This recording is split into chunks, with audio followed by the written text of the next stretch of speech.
Good evening, everyone, and welcome to your virtual town hall. Welcome to all of those who are joining us on YouTube or live stream.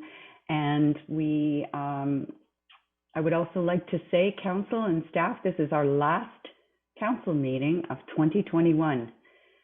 Time sure flies when you're having fun. We have a full agenda tonight, so we'll start by saying that the meeting is being video recorded and live streamed on the Town of Innisfil's YouTube channel and shall form part of the record, which will be retained in accordance with the town's retention bylaw. And for more information, please contact the clerk's office.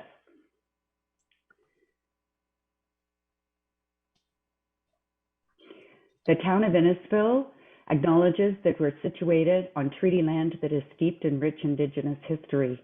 We also acknowledge that this land is the traditional territories of the First Peoples of Turtle Island.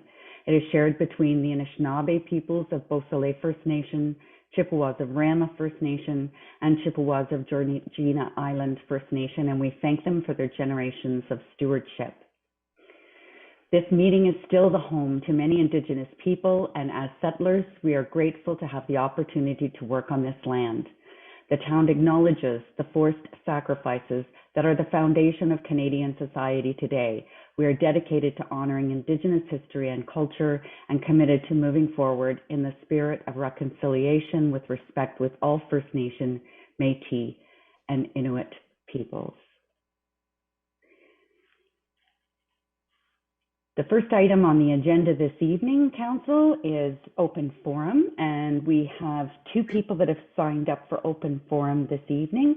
Open forum provides a two-minute opportunity for members of the public to speak on an item that will be considered by Council later this evening. Normally, we're very gracious with our time, but we have such a full agenda this evening. I'm going to ask all presenters tonight to be respectful for our time, and I will call Mr. Pittock to put his camera on and unmute, and we welcome your comments. Good evening, Your Worship, Deputy Mayor, councillors and staff. Just the Innisfil District Association has been investigating the county MCR and NHS mapping and settlement area plans to 2051, and many of the areas in Innisfil are slated to be removed from the NHS designation. For example, in North Innisfil, a large part of the Big Bay Point and a long stretch along the south shore of Kempenfelt Bay from the Barrie boundary are slated to be removed.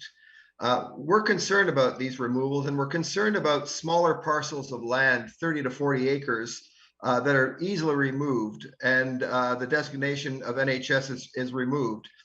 And over the years, I've spoken to councillors about my concerns about the removal of these small patches of wetlands and woodlands, and they just don't get the protection they deserve. And many of these lands are rich in biodiversity and part of natural heritage corridors. And some of these smaller wetlands act as natural flood barriers and are features that don't cost the town any money for flood mitigation. And a good example is the wetland on the Turome property that will be discussed later this evening. I was a resident on Oak Street adjacent to the Turome property for 40 years. And this land has always been a seasonal wetland, and this property should be returned to NHS status. Across the street from Turome, on the west side of the 25th, there's been an application for an out-of-settlement housing development that's currently on NHS land. And we have about 25 requests for out-of-settlement developments in Innisfil, and some of them on wetlands and woodlands. And I ask this council to use all the tools at your disposal to protect as much NHS land as possible as you prepare your comments in the future for MCR submissions. This evening, in her deputation, Claire Malcolmson of Rescue Lake Simcoe will get into the details of how the county and town can do better in their approach to MCR regarding NHS and settlement areas. And the IDA fully supports the resolution that she will bring forth this evening on behalf of the Rescue Lake Simcoe Coalition. I just want to conclude that we see the results of climate change in BC and on the east coast of Canada, and at COP26, countries pledged to end deforestation. Our town has implemented progressive policies in the past, and I challenge this council to make it their mission to help protect as many NHS and smaller wetlands and woodlands in our town as possible. Thank you. Thank you for your comments, Mr. Piddick, and you're certainly welcome either to watch on the YouTube, or if you'd prefer, you can just turn your camera and mute yourself and stay right here Okay. on the Zoom with us. And we will be, as you are no doubt aware, be discussing both of those items tonight in the meeting, both Tarome and the MCR process. Thanks. Yeah. Thanks again for being here. Thank you. And next, we have an open forum from Alex, Mr. Savigny, representing Stroud Village Developers Group. And again, it's the MCR. Welcome, Mr. Savigny. Thank you, Madam Mayor and Council. Good evening. My name is Alex Savigny. I am a senior planner with Bowes Fields, and I am here today representing the Stroud Village Developers Group with respect to their lands within and adjacent to Stroud. And as you said, I am here today to speak to item C4 regarding the MCR update. My colleague, Emma West, made a deputation at the workshop on October 20th regarding why Stroud would be an ideal location for significant growth in Innisfil. And we also prepared a letter addressed to council outlining those reasons. We've since reviewed the MCR update staff report and understand that the town is making recommendations to the county regarding where growth should be allocated. And to summarize that report, we do support the town's recommendation that Stroud be included within the built boundary. And we also request that Stroud be included in a settlement area boundary expansion, and that Stroud be identified as an additional primary settlement area in Innisfil. We've outlined these reasons in the letter that we circulated to yourselves today through the clerk's office. Rather than getting into the details of that letter, I'll spend the last minute just speaking in more generally on why we think that we ought to allocate growth to Stroud. So as you're probably aware, In-Services, along with the developers group, have been successful in expanding services into Stroud, and additional works are underway, and these are initiatives that have been going on for quite some time. The expansion of Stroud makes sense given its ability to accommodate housing and population growth, and is part of the natural evolution of the community that is already there today. So our request today to yourself, Madam Mayor and Council, is to simply continue and make use of the meaningful and significant investment already made into Stroud to support the creation of a complete community with access to services, amenities, and infrastructure. We do believe that allocating growth to Stroud and permitting the development of adjacent lands is in keeping with the criteria provided by the town in attachment 1 of the staff report. Thanks again for your time today, and please refer to our letter for further details. Thank you. Thank you, Mr. Savigny. Yes, we all did get circulated that letter, so thank you for that. And again, you're welcome to stay and watch on the Zoom, or you can leave and watch on the live stream, whichever you prefer. So that ends our open forum for this evening. So the next item is item number 3, and the approval of the agenda. We have had a couple of additions since it was put on the website. So I'll be asking Deputy Mayor Davidson and Councillor Ices to move and second the approval of the agenda. Any other agenda repair required before we go forward? Seeing none, all those in favor? Any contrary? That's carried. Next is disclosure of interest, pecuniary or conflict. Seeing none, next there's item 5, presentations and petitions. We have none. Under delegations, we have 2. Our first delegation is Mr. Chris Garapi, the board chair, and Chief Andrew Fletcher from South Simcoe Police. Welcome. Thank you, Mayor, and you've answered my first question. The clerk has our presentation available to you, so thanks for looking after that. If we could, again, through you, Mayor and Deputy Mayor Davidson and members of council, it's our pleasure to be here presenting in front of you this evening to present to you our funding request that's been approved by our Police Services Board. And if we can move to the next slide, I'll ask Chair Garapi to provide some opening remarks. Thank you, Chief Fletcher, and thank you, Your Worship, Mayor Dolan and Deputy Mayor Davidson, of course, members of council and staff. It's my honor to address you tonight. Each of you are aware, and I hope you would agree, that the South Simcoe Police Service has provided quality policing to the communities of Innisfil and Bradford, West Gwillimbury for over 20 years. Our communities are experiencing unprecedented growth. Like yourselves, we also know that our municipalities are expected to continue to grow significantly in the years ahead. We're at an evolutionary and critical point for the service. In order for the police service to continue to provide the high level of service the communities that have become accustomed to, the South Simcoe Police Service must also grow, particularly with more boots on the ground. The model of policing in South Simcoe encompasses taking proactive measures and engaging with our communities to prevent crime and victimization.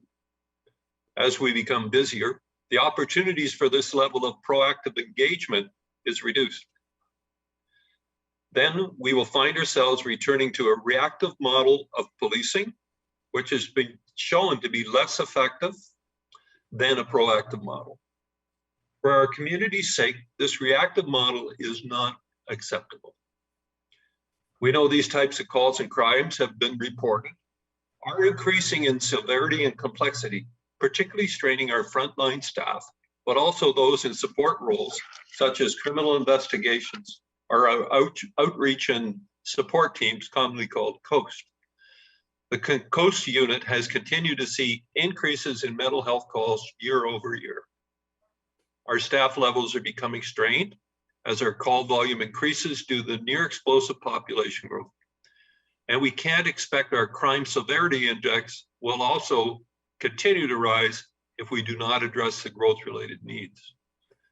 The board is responsible under the Police Service Act to ensure effective and efficient police services are deployed within our communities. Today, you will hear Chief Fletcher outline what the board feels is necessary for the upcoming year.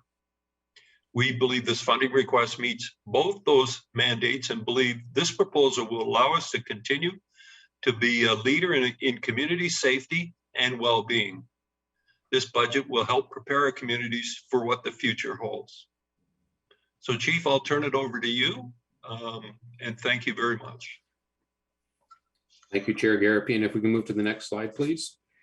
Our budget process with the South Simcoe Police Service starts in the early part of the summer each year, and we start that process from a zero-based budget approach. And what that means for us is that any new items that we're bringing to the board have to be offset by some savings somewhere within the budget. And, this year, obviously, like any other year, we have to look at some key considerations. And, as you've heard from Chair Garapi and as this council knows quite well, population growth and our community changes are paramount to our budget considerations. We also have to focus on our increasing demands for service, and that's just not in the crime calls that the chairs talked about, but it's also in our social disorder and some of the other impacts that we're seeing within our communities as we see the changing demographics. Our focus this year was really to address the need for increased staffing, and that's the focus of our budget, as you'll hear later in the presentation, but also to provide for the necessary infrastructure and technology demands to meet the changing demands of our police service and to assure the safety of our officers. Our infrastructure is obviously key to our radio systems, and the technology demands as we move forward with projects like body-worn camera and other technology uses is paramount to the safety of our members and the safety of the community. Next slide, please. This slide represents, obviously, as council knows, and as Chair Garapi has touched on, the growth within our communities. And these are 2021 numbers. Obviously, we're not looking at the 2022 projections quite yet. That'll come out in our census report. But really, between the two communities, we're responsible for policing just over 42,000, 82,500 people within the two communities. And we know that, as Chair Garapi's talked about, that growth is not just within our current status, but when we look at projects like Friday Harbor or the Orbit or Bond Head, and again, when we look at those community and county projections that talk about the growth that's not just expected this year, but over the next 10 to 20 years. But what we're seeing beyond the growth in sheer population is the growth in diversity in our communities and the changes in demographics of that community. Obviously, we know that we still have an aging population in certain components of the community, but we're starting to see a younger and a more affluent community with greater expectations of their police service, which we're trying to undertake. Next slide, please. The chair has talked about the increase in our calls for service. And if you look at the graph that's in front of you, obviously from 2019 forward, we've seen a continual increase. So sorry, 2018 forward. You know, I'd like to be able to explain the anomaly for the green chart in the middle, but I can't. And for some reason, our 2019 year saw a huge spike. Of course, 2020 and 2021, we've been working through the pandemic, and we're slowly starting to see that return to norm and some of the increased volume of calls.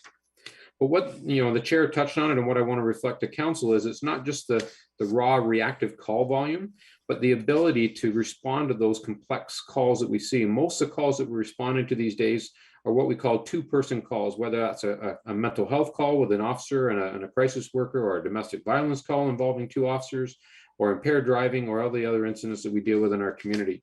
We're starting to see the prevalence of gangs and guns moving into our community, and some of the search warrants and complex investigations that are required.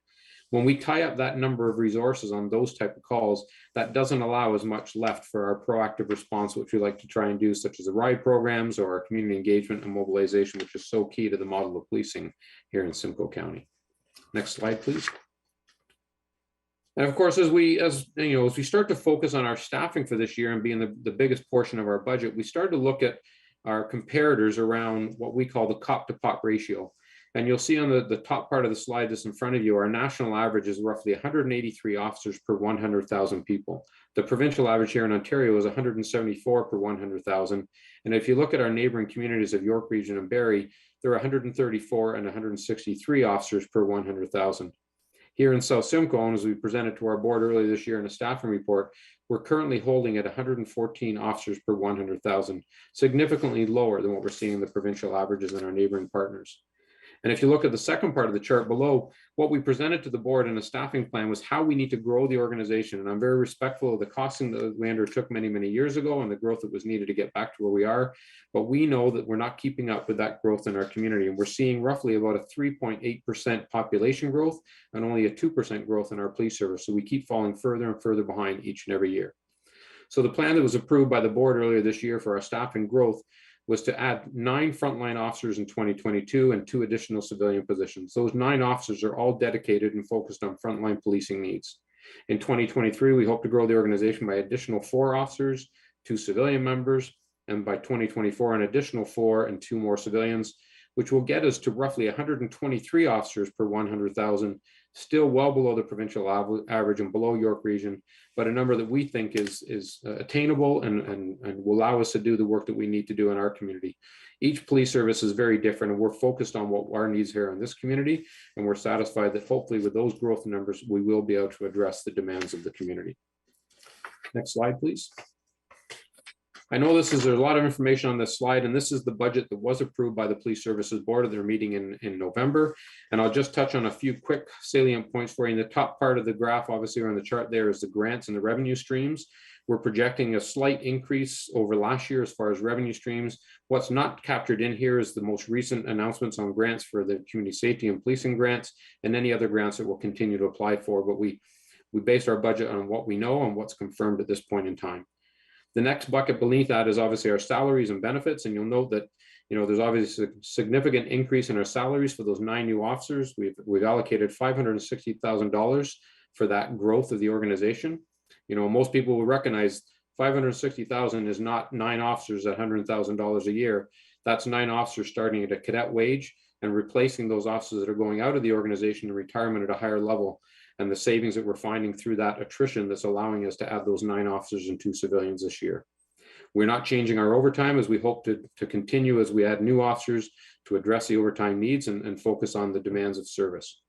The next line down is around vehicles and our repairs and our fuel costs. Although we're so appreciative of the partnership that we have with the town of Innisfil and town of Bradford for the fuel savings that we get due to the pump price, we know that the pump price is going up and we're going to have to absorb a slight increase in that cost this year. But we've tried to offset that with a reduction in our repairs and our maintenance costs as we start to hold on to our vehicles a little bit longer, and obviously recognize the newer vehicles we're having is reducing in that the repair costs. And also we've moved some of the upfitting costs of those new vehicles into our capital budget. The last section of the very bottom portion there is around the other expenses beyond our fuel and our grants and our salaries costs. And you'll note that most of the areas have either held the line as best we can or as close to where we are. Obviously, we know that our contracts for licensing and software is continue to increase as the world changes and we have to apply those user fees. But the biggest increase across the board is our insurance costs. And I know it's not a foreign number to the municipalities. You're seeing those same increases, and we just keep seeing the price go up each and every year. And our increase this year is roughly $150,000 for our liability insurance for the police service, which is a staggering amount and half of the budget amount in that other category. What that means overall on the very bottom line is obviously an increase in our budget of $967,000 or roughly 4.56%. And I should note that obviously when we make our projections, recognizing the town of Innisfil does a 2-year budget, we worked with your staff last year to make our projections, and that 4.56 is just slightly lower than what we projected last year at roughly about a 5% increase. So we're hopeful that that's being captured as part of the budget conversations with the town staff. Next slide, please. When we break down those different buckets that we have, and you'll see that there's the different components of how those tax dollars are spent, 89.2% of our budget goes to salaries and benefits. It's the biggest portion. It's our people, and that's what drives the organization. Our staff development or our training is less than 1%. Our clothing equipment, obviously less than 1%. Even in a growth year when we're adding new people, we've been able to pre-purchase a lot of our items and reuse some of the items that we need to in order to cut that cost and keep it down. Technology, obviously, as we mentioned, as everything seems to have a technology aspect to it, holds just shy of 5% of our budget. Our facilities, we run 2 operations, one in Bradford and one in Innisfil, continue to stay in around the 4.5%. Our fleet is down at 2%, and then any other expenses is less than 1%, and that's offset by a revenue stream of roughly 2.5% of our budget. Next slide, please. The next portion of the slide presentation is the capital budget. And again, I won't go into all the intricacies of the 5-year capital forecast, but in 2022, obviously, we've worked closely with the board and our finance teams to try and save where we can. We had initially projected roughly $850,000 in capital. We were able to find some savings and moving some of the projects off, and things such as our computer acquisitions for this year. Given the pandemic and the supply chain issues, we weren't able to purchase the computers that we wanted in 2021. So we've carried those funds over into 2022, which reduced the budget slightly in that area. Most of our other equipment is for things like our technology needs and our servers, our battery replacements in order to keep our technology systems up and running. And then a small portion of our budget for speed measuring devices and our weaponry that needs to be placed as part of our capital acquisitions. So the total impact of our capital budget for 2022 is roughly $780,000 and 637. Next slide, please. Obviously, what seems to be most important to our taxpayers and to this council is the cost per household or the cost per capita that's impact to the residents here in Innisfil. And as this council will know, that our budget is shared between the town of Innisfil at 53.64% of the budget is responsibility of Innisfil and 46.36%. And I do want to have a huge shout out and thank you to the town staff and our finance team that helped me develop this portion of the slide, because again, they do the cost per household and the operating budget and capital budgets, and a big thank you to them. If you look at the Innisfil side of the house, obviously at the total budget being $22,165,000, your portion then becomes $11,889,601. You add your 50-50 split of the capital budget, which is part of the police agreement. That brings your total cost to $12,279,919. When you look at the average household assessment value and then the estimated average household levy, the total impact of the residents of Innisfil is roughly just shy of $600 per year, or approximately $11.52 per week. And again, the average increase is roughly about 3.52% per household. So we think that obviously to go along with the growth in our organizations, to keep that at still less than $12 a week for the residents on their tax bill is very attainable and very reasonable for what we think the service that we provide. Next slide, please. And again, at the encouragement of the board, I'm sharing this slide with the council tonight just to give you some idea of how we compare and how we stack up, particularly around our neighboring organizations. Obviously we're proud of the service that we provide, and we think we provide a reasonable, cost-effective model. But if you look at the left side of the slide, the cop to pop ratio here in South Simcoe is 121 officers. When we add the 9 new officers, that'll get us to 121 per 100,000. Comparing to our partners to the north in Barrie, which is the blue line, is 163 officers per 100,000, and in York Region 134. One of the other statistics we like to compare ourselves is around the crime severity index, and how are we seeing ourselves from the rising crime rates and the severity of those crime rates. Again, right in the middle there in the red slide is 37.1 out of 100 for South Simcoe, compared to 39.1 for York Region, or 52.4 for Barrie. And last, when you look at the cost per capita, the cost of our organization to run the South Simcoe Police Service and the budget for 2022, compared to the budgets that have been presented to York Region and presented to Barrie Police, we hold at about $269 per capita, compared to our partners to the south at $322 per capita, and those in Barrie at $384 per capita. So proud to say that we think we're offering a pretty good bang for our buck here in South Simcoe, and think that the budget we presented here to our board and presenting to council is a good use of the tax dollars, and will allow us to continue to provide that service for 2022 and beyond. And I'd now like to open up to any questions. Next slide, please, and any questions you may have of myself or the chair. Thank you, Chair Garapi and Chief Fletcher. Questions or comments from members of council? Councillor Fowler. Thank you, Your Worship. One comment, Chief Fletcher, and 2 questions, if I may. One, I love the proactive approach that you're taking with the crime. I've spoken to the crisis unit you have before, and they've always been very receptive with information and assistance when it comes to aiding our residents. So I think it's a very proactive proactive approach. Pardon me. The second thing I have a question with is the departments. You mentioned that we're getting, with the population growth, gangs, guns, drugs, there's going to be more prevalent as the population grows. Are we assigning officers specifically to task force for this specific thing, or are we going to be training the new recruits as they rise through the ranks? Chief. Yeah, thank you, Councillor Fowler, through you, Mayor. Obviously, it's a bit of a two-pronged response, Councillor Fowler. The new officers that we're adding to our front lines are obviously being trained in general police duties. We do have a street crime unit, and we have a criminal investigations unit, and part of the growth is to expand that criminal investigations branch in 2022 to add a specific investigator for human trafficking, which is obviously connected to gangs and guns, and to focus on that aspect of the investigative needs. We also, as this council will know, we have a community mobilization and engagement unit. That unit specifically is being used over the past 2 years during the pandemic to really focus on our COVID response and some of the advanced calls. We're hoping that in 2022, we'll be able to get that unit back to that proactive response to address some of the needs.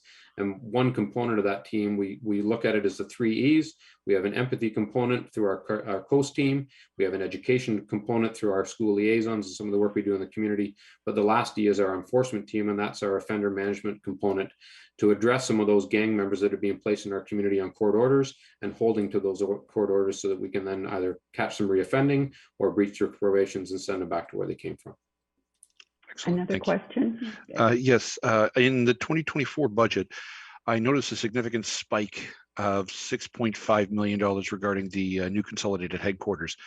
How is the funding going to be acquired for this particular building? As much as I appreciate it, because the need of it for the growth and the extra officers that you will be hiring, where's this money going to come from? So that money was placed in our budget through you, Mayor, obviously as a future placeholder. It's not in 2022, it's in the out years, and there's still a lot of work to be done. We are looking at obviously a consolidated training center, or can we consolidate both of our buildings? But that's in the very early stages, and we haven't even engaged a consultant. We're working closely with our town planning department to look at what that would mean for example, the orbit, or the growth out in Bond Head, or the growth elsewhere. So there's obviously a great need to consolidate that, but it's very early stage, and that's just a placeholder at this point. Thank you. Thank you. Deputy Mayor Davidson. Thank you, Your Worship, through you to Chief Andrew Fletcher. The key things that I seem to be pulling out of this is actually you're being proactive, which I'm a big supporter of. I don't like reactionary movements. It's not my kind of thing. The growth factor seems to be the biggest. I think in speaking in the past, the last budget process done in the last few years, that Innisfil's growth was going to be at 10%. We're actually grew at about 15% a year. So we're actually falling behind by about 20% in our service level. I think council is very much aware this year. We had some concerns with police not being able to get to a location on time due to the backlog and shortness of staff. I think the best way to, I guess, sell this to the public, to the ratepayers, is the fact that as we grow, we're going through some growth pains. We've been biting the bullet, no pun intended, for a while. But I think it's time with this fast growth and the growth that's coming that we be prepared. And I think as certain areas of the municipality tend to expand fairly quickly, I'd rather know that when somebody calls 911 that you guys can be there rather than wait an hour or two for service. So I think when the general public realize that with growth comes cost, I think we can definitely look at this and support it 100%. So I appreciate your time and your presentation. Thank you. Thank you, Deputy Mayor. Appreciate your support. Councillor Waters. Thank you, Worship. Thanks very much for the presentation, the budget presentation. I have a couple of questions. First, it's just this general statement. I think we get great value for our dollars spent, and I think the numbers speak for themselves on that. My first question has to do with comparing us against other municipalities, and we're choosing Barrie and York Region because we're on either side of us. Are there any other municipalities which better reflect a more rural community that we have in Innisfil, and just to get a better idea in terms of how we compare to those communities as opposed to, Barrie, which is a very, very urbanized, very, very concentrated community, and somewhat the same with York Region. And then I have a second question. Yeah, thank you, Councillor Waters. Through the mayor, we looked at all the comparatives across the province when we were developing this presentation, and there are a number of them. We try not to compare ourselves to OPP jurisdictions because they have a blended cost model. Part of their funding comes through the provincial stream and part of it comes through the municipal tax base. So where we have to provide some of those services municipally, other areas don't. But I can assure you, from a crime severity index, we rank 7th out of all the municipal police services across the province. That includes large regional police services. Out of 52 police services, we are ranked within the top 10. From a cost perspective of the budget, I looked at other areas such as Belleville, such as Kingston, Ottawa, a lot of areas that have blended rural and municipal, and we are well beneath that as far as the cost per capita. Most of those agencies are in around the same. York Region is actually considered one of the more efficient at $320, I think it is, per capita. Most of the others are well up to $400 to $500 per capita. Thank you on that one. The second one has to do with capital, and you mentioned vehicles. I was reading an interesting story down the States where there are some police forces have completely changed their fleet over to all electric vehicles, just because they were suggesting, I think, a $7,000 reduction between maintenance and fuel. And I was wondering, have you considered that route for Innisfil down the road in terms of replacing your fleet with all electric vehicles? I would suggest maybe the Mustang, which is seems to be along the lines what might be comparable to what you have. Yeah, thank you, Councillor. And we use a police cooperative purchasing cooperative around the entire province, and there's only a number of vehicles that are actually what they call pursuit rated here in Canada. They have not advanced electric vehicles. Peel Region Police has just started a pilot where they're going to be testing a few of the vehicles. So particularly for smaller mid-sized services like ourselves, we're relying on some of those bigger services to look at their tests of those vehicles. From a cost, for many years ago, when we looked at those, the cost, it was cost prohibitive to purchase, in that they were far higher rate than the cost of the gas vehicles. But we do know that Ford is putting out a vehicle that's going to be all electric in the future, and it's something we are looking at as far as sustainability of our fleet. And whether that's from a patrol vehicle perspective, again, there are secondary vehicles, our criminal investigations vehicles and other fleet vehicles that don't necessarily need to be pursuit rated. And that's probably where we'll move our fleet towards the electric vehicles so that it's a better model for our service. On the pursuit rating, what are the criteria for pursuit rating? Because from whatever I've seen on electric vehicles, all of them have very, very fast. and in head-to-head races against other vehicles with high V8s in them are quite comparable in terms of speed. So what are some of the criteria in terms of pursuit cars that you're looking at? There's a testing that goes on, and I think it's at the Detroit testing track, and it has to do not just with speed and acceleration, but it speaks to stability of the vehicle, workspace within the vehicle as far as the equipment the officers are wearing, braking power, and stability of the platform when they sharp cornering and those sort of things. So I know that, in the States, for example, they run Camaros and Mustangs and a lot of pursuit vehicles like that. But they also still run the larger vehicles for a regular patrol vehicle. It'll be interesting to see some of the new electric vehicles go against the existing, because I think on all those criteria that because of the low profile of some of the cars and where all the weight is, that I think stability, they're probably very comfortable as well. So thanks very much. I just wanted to pursue that avenue. Thank you. Yep. Thank you for the questions. Thank you, Councillor Orsatti. Yes, thank you, Worship. Thank you, Chief Fletcher and Mr. Garapi, for updating us on your needs. I don't think anybody can listen to the news or read a paper without seeing increased crime and victimization throughout Ontario. So it's not a surprise that you would be requesting additional officers to support a community. And this is a shared service between Bradford and Innisfil. So it's not 9 that are assigned to Innisfil, but spread between the two. And I just wondered, in looking at those 9 officers for next year, are you looking at that in the first quarter?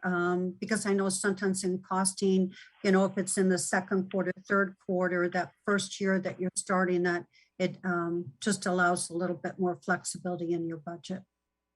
Yeah, thank you, Councillor Orsatti, and through you, Mayor. We did look at that, and what we tried to do is we budgeted for the full year, because if we don't budget in the full year, then the second year becomes a significant impact. And then we just see steeper growth in our budget. So we wanted to try and flatten that growth out around 4.5% this year and 4% for next year, as opposed to doing the 4% this year and then a 6% next year.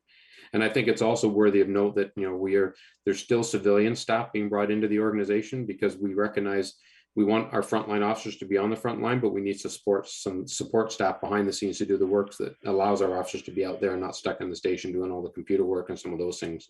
And just to put it in perspective as well, those 9 officers, when you look at a 24-hour policing service, that means additional 2 officers per platoon. So 1 officer in Bradford and 1 officer in Innisfil, around the clock, 24/7. Thank you. Thank you. Any other questions or comments? Councillor Van Berkel. Thank you, Your Worship. Thank you, Chief Fletcher, Mr. Garapi, for your presentation. I can understand that, with all this growth that you're looking for more officers. I'm surprised that you didn't get any last year, actually. But I just have a question that I've been wondering about since they legalized cannabis and these shops are popping up all over the place. Has it made a difference in your charges for, let's say, impaired and driving and maybe kits on the street? Has it created more work for you or less work? I'm just wondering. Yeah, thank you, Councillor Van Berkel. Sorry, Mayor, did you want to respond to that? No, I was just saying, Chief. I don't know the answer to that. Councillor Van Berkel, I do appreciate your comments, and I think it was at this council meeting last year where you were surprised that we didn't have people in the budget last year. So we took heed to that and decided we'd add them this year. Specific to your question was, around the cannabis shops. The enforcement of the regulations around the operation of those cannabis shops is actually a provincial mandate. So we, along with the municipal bylaw and the provincial task force, what they call the Green Task Force, they're responsible for the enforcement and managing of those shop fronts. So it hasn't had a direct impact on our enforcement. What we are seeing is obviously the secondary or tertiary crime that comes out of that, and our impaired driving or drugs readily available. I think in our first night of holiday ride this year, our first 2 vehicles that we stopped had bags of marijuana sitting on the console beside them. So it's clearly changing the type of crime we're seeing. instead of drinking the half dozen beer and getting behind the car, they're now having a couple of beers and smoking a little bit of weed, and they're just equally as impaired. So we are seeing the fallout of the crime from it, but I don't think it's directly attributed to the stores. It's just the societal changes around the use of cannabis and other narcotics. We're seeing the increase in fentanyl and cocaine and prescription drugs. Thank you. I kind of figured that, yeah. Thank you. Any other questions? I just wanted to say that I think that adding the officers, and particularly the civilians as well, but make those officers are boots on the ground. So there are positions that were being filled by a sworn officer. Like I recall when all the communications was done by a sworn officer. Now somebody trained and professional in communications can do it at a lesser cost, and the sworn officers out on the street where they should be. So working smart with the limited resources that that South Simcoe Police has. And also I just wanted to say quickly that the last couple of years, the increased tensions between the community and their police force, albeit mostly south of the border, but we've seen it in some places here. And we have not, I was so touched to see the post on social media the other day about the lady who had a flat tire, and there was a police officer stopped and helped her change her tire. And I think that's worth so much especially in today's society, when we see the opposite in so many communities and more of that confrontation. We don't have that here. We have great support from both, I know, in Bradford with their traffic safety committee, and here in Innisfil with our traffic safety committee. We have great support from South Simcoe Police on that. And I just want to say thank you to Chair Garapi and Chief Fletcher. Next, I will ask Council, being that we are below what was budgeted for in the 2022 budget, and being that there seems to be no concerns this evening, whether Council would entertain a friendly amendment to receive and approve, as opposed to just receive this evening. I'm throwing that out there to see. I'm in favor of that, Your Worship. Thank you. So I'll say moved then by Councillor Van Berkel and seconded by Deputy Mayor Davidson, that the amended recommendation be that we receive and approve the South Simcoe Police Services Board 2022 budget. All those in favor? Any opposed? That's carried unanimously. Thank you much, for Mayor and Council. We really appreciate your support. It means a lot to the police service. Thank you. Thank you, Mayor. Thank you, Council. We really do appreciate your support. Thanks.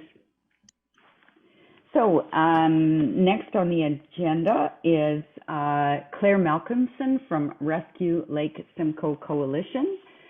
Ms. Malcolmson, whenever you're ready, please proceed, and welcome. Thank you so much. Good evening, Your Worship, and members of Council. Thank you very much for allowing me to depute on this important item this evening. I see you have my slideshow. That's great. So I've spoken to you before about the Municipal Comprehensive Review, and I'm glad I did, because I won't go through those points again. So I'm going to refer a bit to the staff report and focus more of my comments on the natural heritage components of the Municipal Comprehensive Review. Next slide, please. So to speak to the staff report directly, I just want to express support for the staff request to have settlement status for the small towns in Innisfil. The intensification target that has been identified in that staff report, I think, is very low, but I do believe that it's related to the fact that the intensification in Alcona is all that counts. And so I do want staff and council both to consider if Innisfil is granted settlement status for those small towns, if Innisfil would consider increasing its intensification number, this would really just allow many of the small towns to be a bit more walkable, more friendly, more eyes on the street, and frankly, more affordable housing. And I don't just mean rent geared to income built by Simcoe County housing. I mean just smaller units in apartments above stores and that sort of thing. We need to see more of that in our small towns, and it would make them better. This would also help reach transit supportive densities in Alcona and also in some of the small towns as well. I just want to point out that I do think that phasing is key. I know I haven't looked in great detail at this, but I know that we need a plan in Innisfil for the next 5 years for more affordable towns and apartments outside of the orbit. Again, it's just a better community if you have housing for all and for all income levels. And also, we really don't know the timing of what is going to happen with the orbit because it's an MZO, or that is my opinion at the moment. Can you go to the next slide, please? So speaking now to the natural heritage system, which is the forests and wetlands that make Innisfil so lovely. I really strongly encourage Innisfil to consider the goals of an NHS, and I don't think there are any that are numeric. I think there should be numeric goals, and that Innisfil should be striving towards those goals.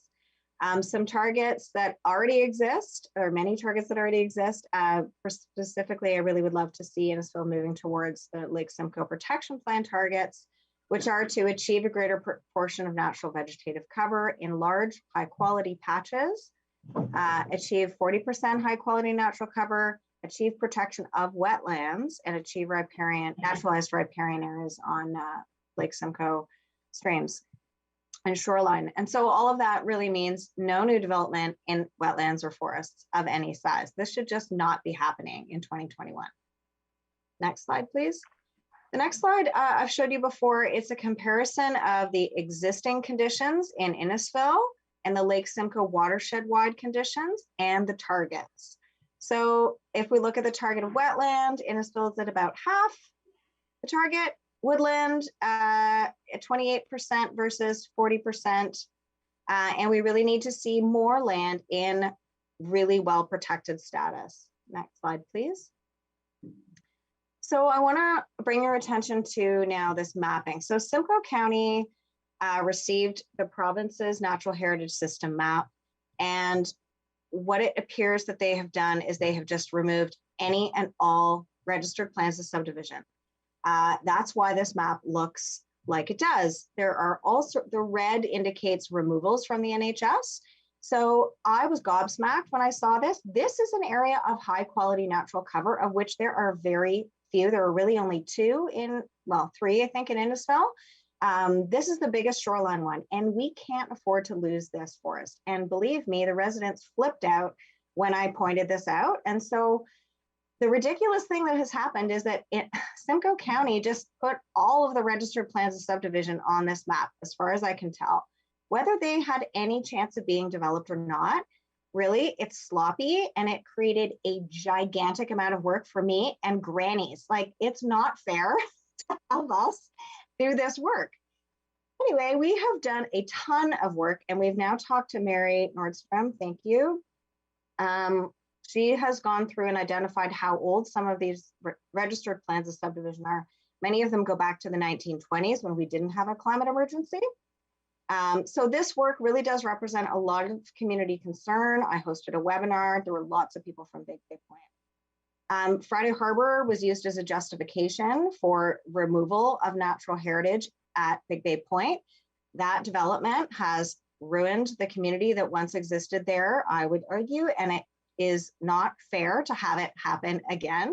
It cannot be used as a justification to remove natural heritage from what is a potentially a higher, well, the natural heritage system in the growth plan provides a higher level of protection than Simcoe County's environmental protection, EP1 and EP2. And so we want to see as much of this land in the high quality natural cover areas included in the province's natural heritage system. They will be better protected that way. And if they're never going to be developed, they should be removed from the books. So it was really good to talk to Mary, next slide, please, about that. And things have moved forward since that conversation. I'm happy about that. Guildford also directly next to my family's heritage property at Degrassi Point and the historic Heritage Walker Farm. There is a wetland that has an old estate lot on it. Innisfil really needs to evaluate all its wetlands and take these old development proposals off the books. This is contiguous with an area of high quality natural cover that we are not going to develop. And it's a wetland. We cannot be developing wetlands anymore. So please let's move on as if it is a climate emergency. This was designated, this was registered in 1984. And so I thought it would kind of be fun to talk about what else happened in 1984. In 1984, Manitoba passed seatbelt legislation. It was okay for kids to buy smokes for their parents at the store. I mean, it is not 1984. So let's move on. Next slide through it, please. This is Crescent Harbor. This is a picture of the beautiful forest in Crescent Harbor, where many citizens are very concerned about the loss, potential loss of, again, it looks like a really old registered plan of subdivision in, again, the high quality natural cover area.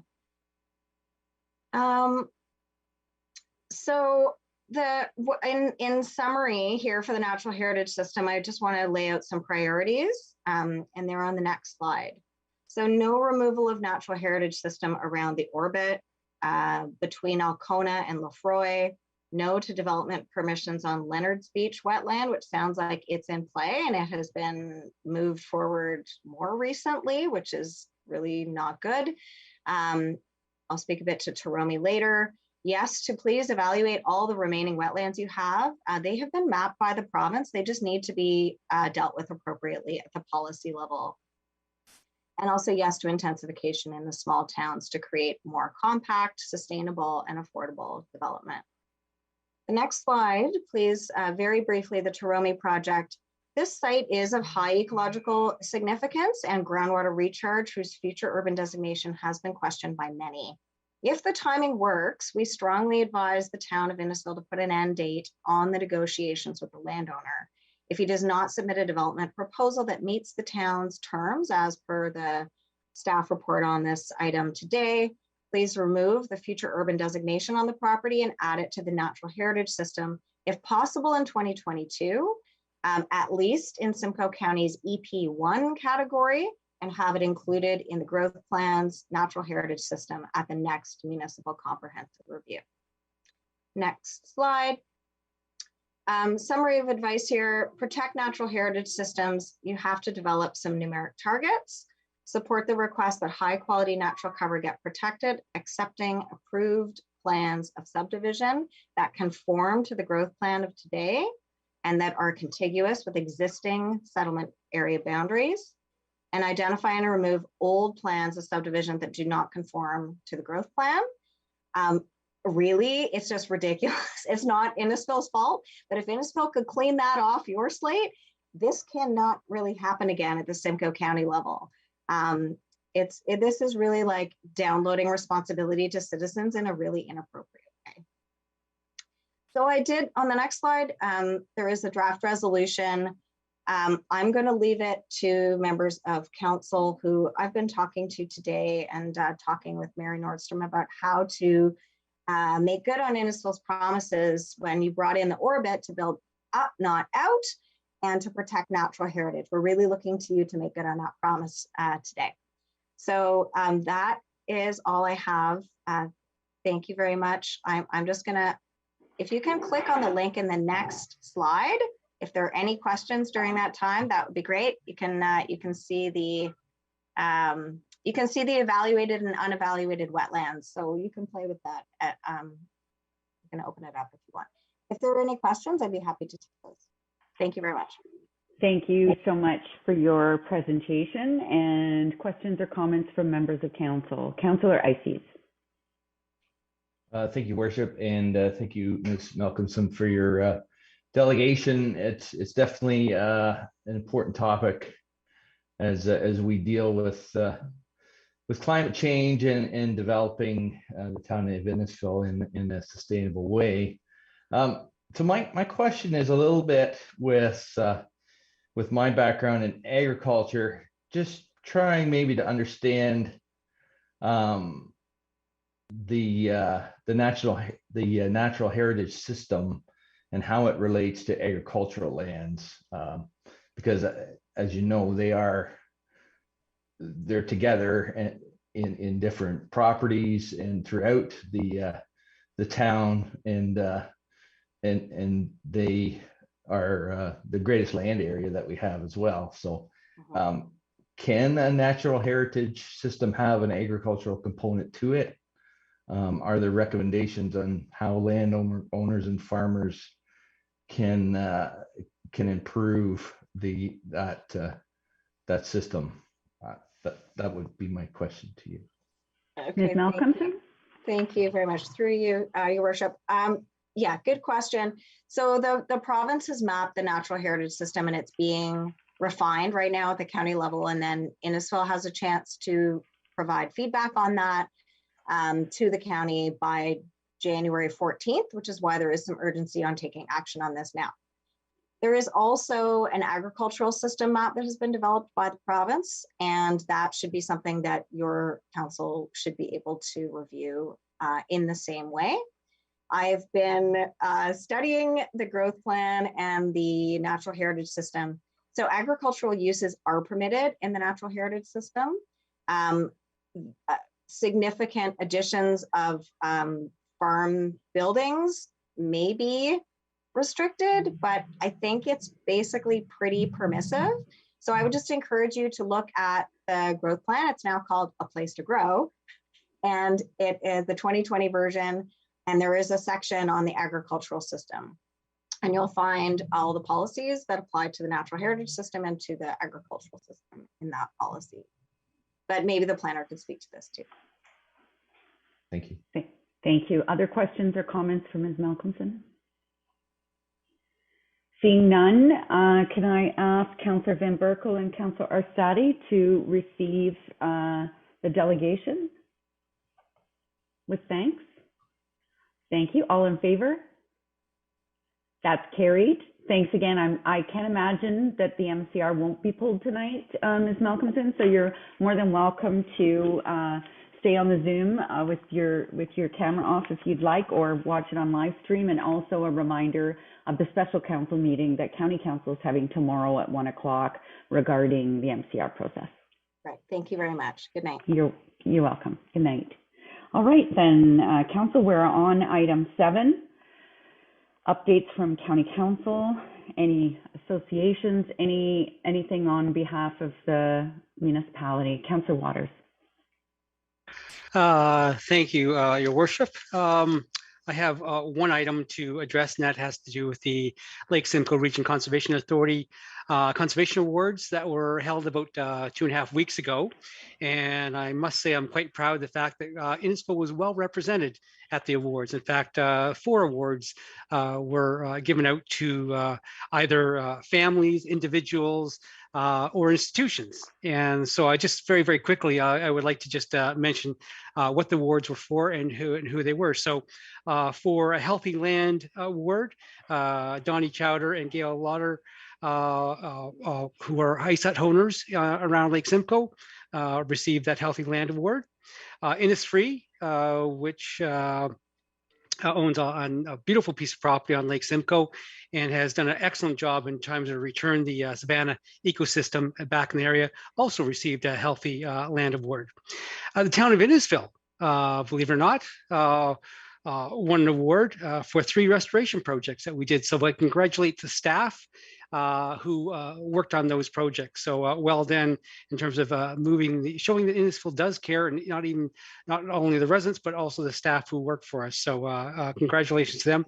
And last but not least was a Healthy Water Award that went to Lefroy Harbor for using seed bins to collect trash off water. And they worked so well that they're looking at purchasing other ones. So congratulations to all those residents and staff who showed us proud at the Conservation Awards a couple of weeks ago. So thank you very much. Thank you, Councillor Waters. Definitely something to be proud of. Anyone else have any updates from boards or commissions? I just want to report I did November the 25th and 26th attended an AMO board meeting. It was mostly just policy. We updated our strategic objectives and passed budget for 2022. The good news is we are tracking for an in-person conference in August of 2022. Fingers crossed that it actually happens, but that's what we're tracking for. Be the first time since 2019 that we've been in person. And all at the Empower board meeting yesterday, we also worked on budget for 2022. Now I'll go to Ms. Ray, or whoever's doing the Emergency Operations Center update. Good evening, Ms. Ray. Thank you, Your Worship. Through you to Council, would like to share some updates from the Simcoe-Muskoka District Health Unit. COVID cases have continued to rise at a current weekly incidence of more than 80 cases per 100,000 persons. This represents a doubling over the past 3 weeks, and the weekly incidence is more than double than that of the province. Many of these local cases are among youth and young to middle-aged adults who are not yet fully vaccinated, although the largest age group affected is children between 5 to 11 years of age who have only just recently become eligible for vaccination. Due to the high incidence of COVID-19 in Simcoe-Muskoka, an additional letter of instruction could be issued to reduce capacity limits. Other health units experiencing case surges have taken the step of reducing capacity limits in their regions in various settings.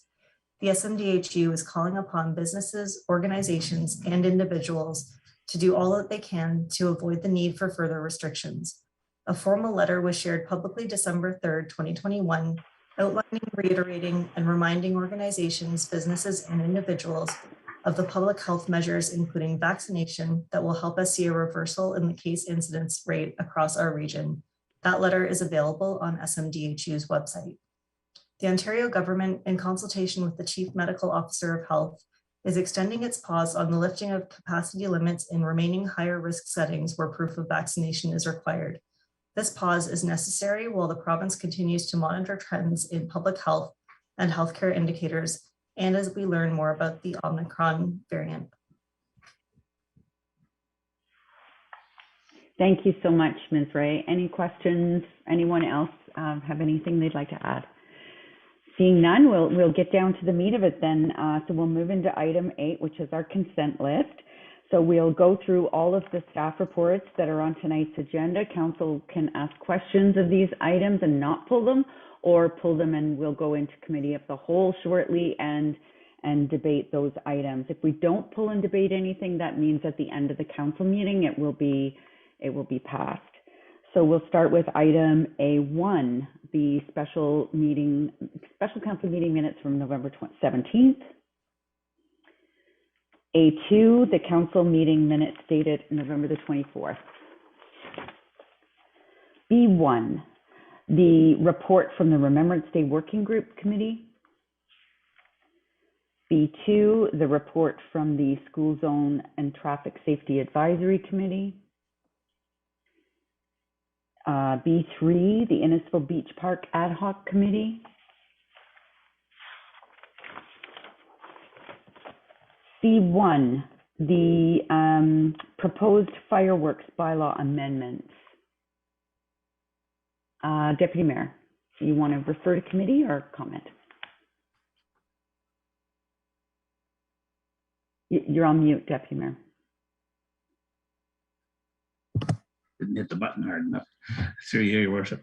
Just to comment that in reading the report, there was one thing that I think was missed, was that I think it's under Thunder Bay, where they can go the next day after have to report a fireworks and charge the house. That's not so much the person, but the property itself. I think we need to implement that particular part of the bylaw, because there's no way our police or bylaw can get there in 20 minutes. So it's the only way we're going to deter it.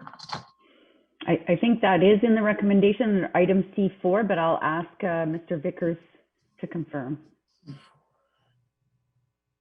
Or sorry, I should have said 2D. Mr. Vickers? Through your worship, I believe that your understanding is correct. The proposal is that we would be able to charge the property owner. Okay, sorry, I somehow got that, but I see it now. Thank you. Anyone else, questions or comments? Councillor Sadi? Thank you. Just clarification, are we to understand that if we're just moving by this one tonight, staff are coming back with the appropriate bylaws without any changes? Is that correct? I'd like to pull this item, please. I'll need a second later. Not to pull it, you don't, but we'll get there, yeah. Okay, item C2, the 2022 operating and capital budget update. Councillor Arsadi wants to pull that one. C3, the COVID-19 vaccination policy. Okay, C4, the County of Simcoe Municipal Comprehensive Review. Councillor Waters? I'd like to pull it, please. Thank you. C5, the Equity, Diversity, and Inclusion Update and Policy. Councillor Arsadi? I don't want to pull it, just to make a comment, Your Worship, that I think that this is a very appropriate policy to have for council and the town. I think it's a great transition to opening the doors in our upcoming election to diversity and the importance of candidates feeling that they can apply. And that how that we are expanding everything from our land acknowledgement to the diversity in our town. So I just want to say thank you to staff for all the hard work on this. I think it's very important to continue with it. Thank you for that. And I would extend my thanks as well. It wasn't until you started reading this, you forget until you see all in one report, all of the efforts that we've made, and it's really quite impressive. So thank you so much. C6, Taromi proposed land exchange. Councillor Fowler. Thank you, Your Worship. I'm going to be pulling this just for discussion. Thank you. C7, the new municipal water use bylaw. Again, thanks to Ms. Morden for getting all of these bylaws updated. Much appreciated. C8, the fifth line in Guilford Road design. Councillor Nichol. Your Worship, I don't need to pull this. I just want to say the Guilford Road design looks amazing, and I'm really looking forward to see what the impact will be of these traffic calming the lane widths. It'd be good to have the pedestrian lanes available. Thank you. Thank you. Councillor, I wonder if you would pull it. I have some questions about the fifth line, not the Guilford Road. Thank you. D1, the action tracking list update. E1, a bylaw for the collective QP agreement. There's no items for correspondence for action, and then there are 3 items under the correspondence for information. Did anyone want to pull any of those or comment on any of those? Seeing none, that's the end of the consent list.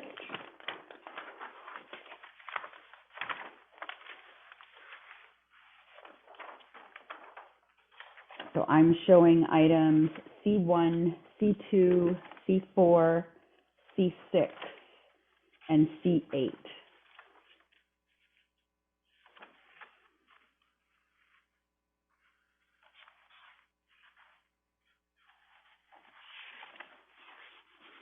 And could I ask Councillor Waters and Councillor Fowler to move and second the recommendation? All those in favor? That's carried. Next, we resolve into committee of the whole, and that will be moved by Councillor Payne and Councillor Nicol. All those in favor? That is carried. So now let's go to our first item, which was C1, and that was pulled by Councillor Arsati. Thank you. I'm looking for a seconder, hoping Councillor Ices, or thank you very much, Councillor Ices. Just a couple items on this one. Looking at, I believe there was comments that came back. This went out to the public, and we saw some staff giving us some information back.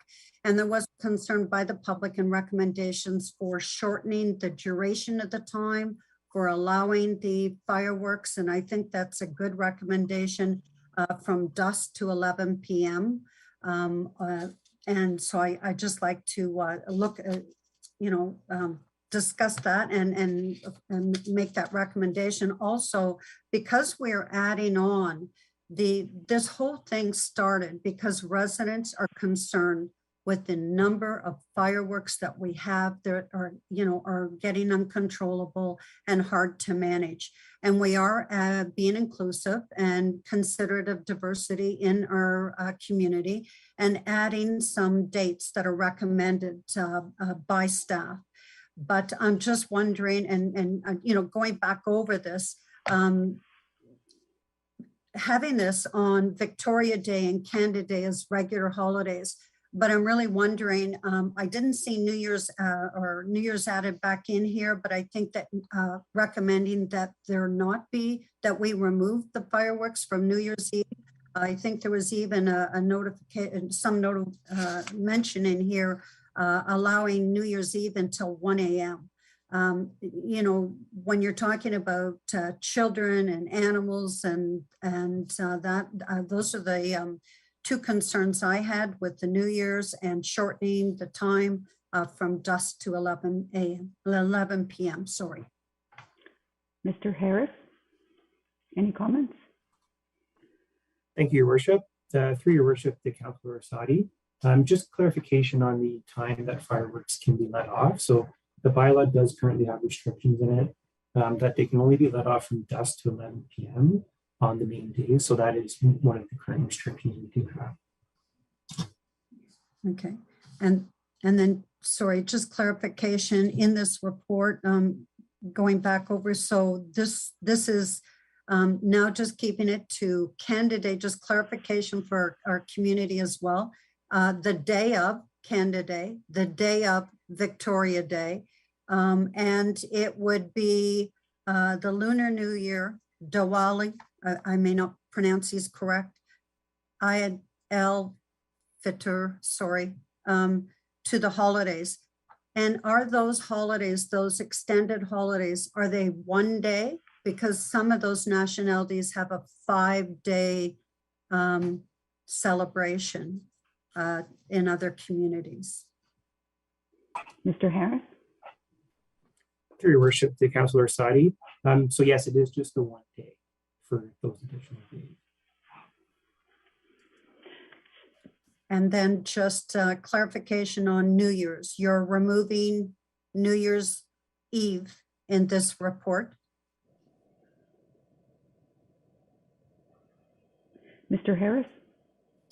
Through Your Worship, the Councillor Arsati, no, that won't be removed from the report. The only difference for fireworks discharge on New Year's Eve is from dusk to 1 a.m. the following day. Dusk to 1 a.m. Correct. Allowed on New Year's Eve and New Year's Day? No, just for New Year's Eve. Yeah. So, yeah. I have a problem with the time for New Year's Eve myself. I think the idea, if you wanted to cut straws, you could say, 12:15 or 12:30. But I think the idea is that they go off at midnight when it's New Year's Eve. I think that's what the idea is for that one. Okay. All right. Okay. Okay. Thank you, Councillor. Thanks for the clarification. I think giving the community those extra days to have their say was important. About 250, I believe, people actually. Well, there was like 700 went on the site, but only 273 actually completed the survey. And in every question, did we get it right? Over 50% of the people in every case said yes. So from a low of 53 to a high of 73. So I think we've nailed it. Kind of hit that proper balance, but time will tell. And of course, having that added enforcement opportunity of charging the property the next day, I think will help as well. And again, staff really did their homework. They talked to so many different municipalities that was really helpful as well. So that was moved by Councillor. Oh, so go ahead, Councillor Ices. Yeah. Thank you, Worship. I would also like to thank the residents for their input into the survey that staff put out. I thought it was a lot of engagement there, and it does help us when we get to vote on this tonight to feel like we are making some changes that will make a difference in the town. So my question would be with regards to point 3 about the online map feature. Is that map going to show the restrictions on the 250 property boundaries on lands for livestock and animal shelter, wildlife sanctuary, or what other information will that map show the residents? Mr. Harris or Mr. Vickers? Hi, Mary Dolan, it's me. Hi, Louise. I'm just rereading, and the direction actually isn't reflected the way it is in the report, unfortunately. So I've spoken with Mr. Cowan, and the intent of that recommendation is really to have IT look at whether or not or how we can implement a map feature. We saw that the Kawartha Lakes implemented their online map showing permits issued. Those added features that you've asked about, Councillor Ices, I think make a lot of sense, and we can add those into what we would ask IT to look into. But yeah, the third direction should actually be that staff be directed to look at implementing, because IT has to see whether or not they can actually consolidate the information coming from the permits and implement that feature. Thank you. Thank you, that's helpful. Thank you. Any other follow-up? Go ahead. Yes. When we talked about this last meeting, I did mention I had a bit of an issue with the 250 meters around livestock lands, animal shelters, and wildlife sanctuary.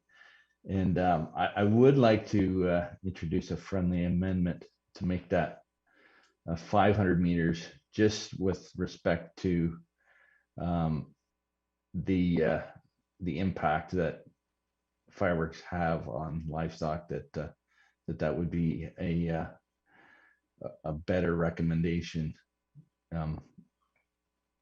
with regards to the bylaw. So thank you. So is there a seconder for that amendment? Councillor Asadi? Now it's a friendly amendment. I'm going to ask the clerks, can we just vote on the whole motion when it's a friendly amendment? Mr. Clerk? Your worship. Yes, a friendly amendment can just be a simple change where the mover and seconder agree that it should be made. So if the mover, Councillor Asadi, is agreeable, we can just make that tweak right now, and then council can vote on the motion as is. Thank you, Mr. Parkin. I am agreeable. Thank you. So we have a motion that's been with one small amendment, and we have a mover, Councillor Orsatti, a seconder, Councillor Ices. Any other discussion? I would only say that to me, this was a great example of deferring something that's a big decision for our community for a chance for people to, so we know whether we're on the right track. And I think we should use that tool more often. All those in favor? Opposed? That is carried. Thank you. Next is item C4, which was the Municipal Comprehensive Review, and that was pulled by Councillor Waters. Thank you, Your Worship. I wanted to correction, Your Worship. Oh, sorry. Was oh, there? my fault. My fault. Sorry. C2. I apologize. Sorry for interrupting, Councillor Waters. My fault. We're on C2, which is the 2022 operating and capital budget update. And before we go for questions or comments, I just wanted to call on CAO Gershow to make some comments. Thank you very much, Your Worship, and good evening, members of council. I did want to take a couple of minutes to offer some comments before council deliberates on this item, because approving a budget is, I believe, one of council's most important decisions each year. And it is a statement to the community about the priorities that council has. And I think any budget also determines the resources that will be available to implement the direction that council provides. And I think it also goes without saying that a budget directly affects both the residents and businesses of Innisfil, because it's ultimately their money that we're talking about spending. I believe we have a duty to respect our taxpayers who work hard for their money and who expect the town to spend their money wisely. I also believe we have a duty to invest in this community, to provide the services and the infrastructure that our families and businesses depend on, and to ensure that we're prepared to meet the needs of the future. Approving any budget is a balancing act and usually involves some degree of compromise. And that's why approving a budget can be a difficult decision. Since I became your CAO in October, I've been working very hard to understand the needs of this community. I've also been assessing our capacity to deliver on our service delivery mandate, both today and in the future. And I wanted to outline some of the observations that I have. I am a bit concerned that we're falling behind in our ability to deliver on the services at the level that our community expects. And while tools like development charges do help us to pay for growth-related capital, I'm also concerned about our ability to maintain the infrastructure assets that we already have so that they serve Innisfil well for years to come. We all know that growth is a fundamental reality in Innisfil and one that we need to plan for. And we need to ensure that the town as an organization also grows in a way that matches the needs of the community that we serve. You will all recall that the town of Innisfil has a multi-year budget policy. And in 2020, in the first year of the pandemic, council directed a 0% tax increase for 2021 and a 1% increase for 2022. Council also directed the suspension of the town's 1% capital levy until 2023. Pages 7 and 8 of tonight's budget staff report do point out that over the past several years, inflation has continued to increase. And that's been even more true for things like construction materials. So what that means is that the town has effectively been cutting its spending, and there have been some real consequences to that. We've had to adjust some service levels downward and defer projects or staffing increases that might otherwise have taken place. Now, let me be clear, I am not questioning the wisdom of council's previous decisions. You made what you thought was the right decision based on the situation in 2020. But I'm here to suggest to you today that as we look ahead to 2022, you are not bound by that past decision. In fact, the town's multi-year budget policy does say that while the intent is to adhere to the multi-year business plans, there is the opportunity to fine-tune them when circumstances warrant. And the policy sets out 4 circumstances where adjustments can be made, including unforeseen changes to economic forecasts that affect costs, service demand or revenue projections, and also council-directed changes. So it's my view that our current circumstances do warrant a reconsideration of our approach, and our policy makes it clear that council has the ability to change course if it wants to. I also think it's worth pointing out that this year, many of our neighbors are considering or have already approved budget increases greater than 1% in their current budget processes.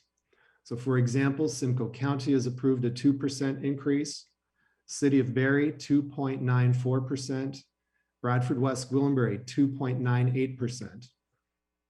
It's my job as your CAO to ensure that our team of staff gives you our best advice on important decisions like this one.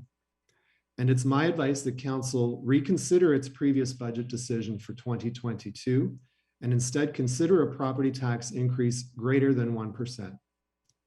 I make that recommendation because I think we need to be making investments to maintain our service levels in the face of growth, whether that means making sure our parks are clean, that resident concerns are addressed in a timely manner, or that our infrastructure is properly maintained. Remember that a 0.5% property increase raises about $440,000 for the town, and a 1% increase raises about twice that much. A 1% increase would represent about $45 to the average residential property tax bill. And let me say it again, we have to respect every penny that our taxpayers give to us.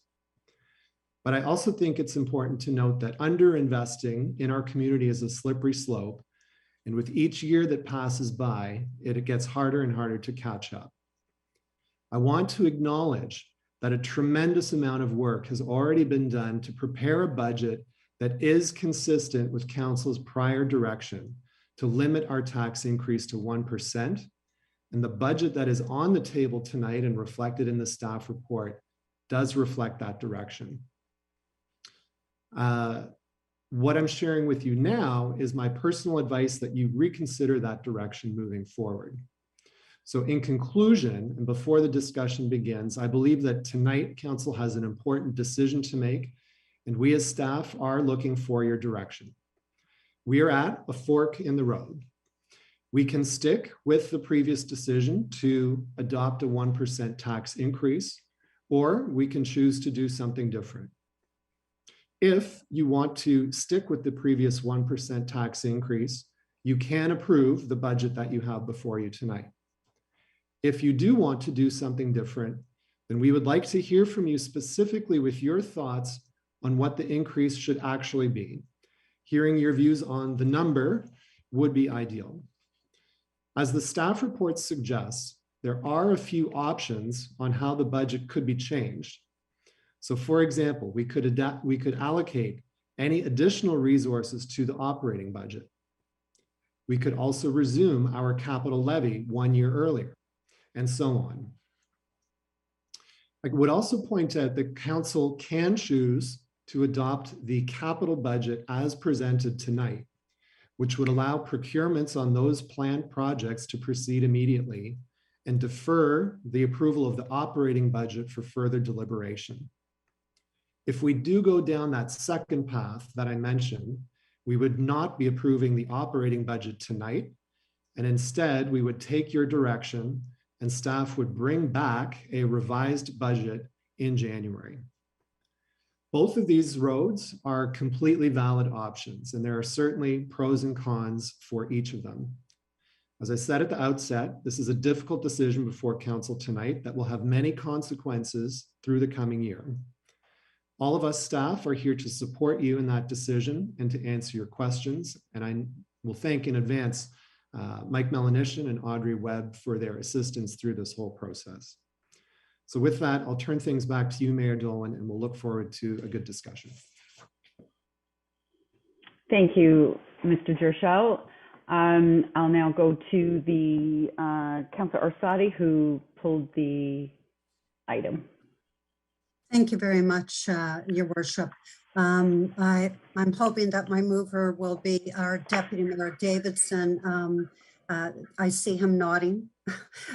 Just thank you. I think our CAO, that seemed to be a perfect introduction to where I want to go. When I was looking at this report and thinking of what council and our community has gone through, let's look at last year and this year with the pandemic and the strains that we've had. So everyone seemed to be fine last year, but the strains that we're having are coming out in our community. They're expressing this pleasure at the level of service that we're providing, from operating services that are strained, from the need for additional operating a budget for our bylaw enforcement. I mean, they're asking for enforcement. They're asking for enforcement with teeth to it. We can't do that with where we had looked at before. And I think for me, it was like we had a crystal ball and we were trying to envision what the future was going to look like. None of us had any idea. But now that we're in this situation, I think that, you know, when I saw this option on page 9 of this report, it just seemed perfect to me that option 2. For me, I think that we need to approve the capital budget. We can't go down that road to change that. We've worked so hard in that. But as far as the operating budget, I think that we need to resume that 1% capital levy. And we have to look at an additional percentage to reduce the pain and the strain of catch-up in 2023, or whoever's on council is really going to have a tough time ahead. And it's better to take this in a smaller amount than have a big, 4% and 4.5% back in 2023, because we can't provide the level of service that our residents are requiring in order to for our community. And I think our CAO, Oliver, mentioned some really great things. But for me, I feel that we need to resume the capital levy, and which is that 1% for 2022. And I think that I would like to give staff an option of looking at increasing a 0.5% and having staff come back in January with recommendations in how they could provide that level of service for 2022 with that extra 1.5% on top of the 1%. I was going to look at a total of 2, but when you look at Bradford, I was looking at my numbers, so I'm glad that was quoted. I had Bradford at 2.98%, and they, spent a lot of time going over that and decided they couldn't provide the service, and it was necessary. They had a 1.19% base, and they needed that to maintain their operation and staffing needs. And I think we need that as well. And I think that this is the opportunity that, we gave a 0%. We did the best that we can to help our residents, but our residents are going to feel more pain if they get a big bill in 2023. So I'd like to just start that and throw that on the floor for resuming the 1% capital levy, and also looking at a potential additional 0.5%, 0.5 to 1% for what staff can come back and what level of service they can continue to provide for us with the growth, with the challenges, because we don't know what other additional challenges are going to come in 2022. We're opening up the parks, additional garbage, it's the streets, the trail maintenance, etc. Thank you. Thank you, Councillor. So you had a seconder, and does what's on the screen reflect your amendment? It does not, I don't think.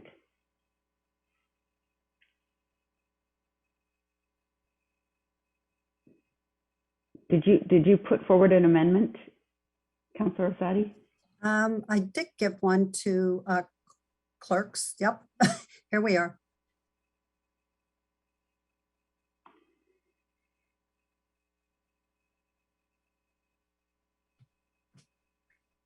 So, So I just wanted to clarify, because there's nothing on there about the 1% capital reserve. yes. So this should resuming the 1% capital levy. Because we need to have, not only do we need to provide those level of services, we need to ensure that we've got some money in reserves for the unexpected of what is going to happen. Okay, so you want to amend that further, is what you're saying. So I guess what I'm trying to get at is, what's your ceiling? What are you saying you want staff to come back with? Because right now this is saying, right now we're at 1, and you're saying it's to come back between 1 and 2. But this would be, sorry, this would be additional. So right now we have 1%. As what council had determined before for 2022. I'm saying resume the 1% capital levy. So that's going to bring it to 2%. But we need to also look at a 0.5% for staff to come back. Do we need an extra 0.5%? So we'd take it to 2.5 in order to provide the level of service that we're going to need and have that money in reserves as well, in our capital reserves. And if staff, when I'm looking at this report, it states that potentially there would be a delay in the operating budget to January. However, it's not critical, and staff would operate on status quo until that's approved. So, so I'm looking, so just clarification again, the recommended 1% that we did before, resume the 1% capital levy that takes it to 2%, and give staff that extra 0.5% option. So it'd be a total of 2.5%. So 1.5 on top of what we have, to come back in January, whether the level of service that we need to provide can be given at that additional resume of the capital levy, an additional 0.5%. So it would be a total 2.5%. And because that's not what that says. So if you want to just get that fixed, and I'll look to the seconder to see if he concurs. I concur, and I'd just like to add to Councillor Asadi's, through you, Your Worship, that just to the public, some of the facts that are out there, County Council actually was considering a 5% tax increase. And I think we came in at 2%, and it was quite a debate. And we know that down the road, it's going to hit the taxpayer down the road, because we're falling behind at the county level from 5%. Also, I'd like to show that in the report, that the rate of inflation alone over the next few, this year, the CPI is 3.10% increase this year, and a 2.6% increase in inflation in the next 2 years.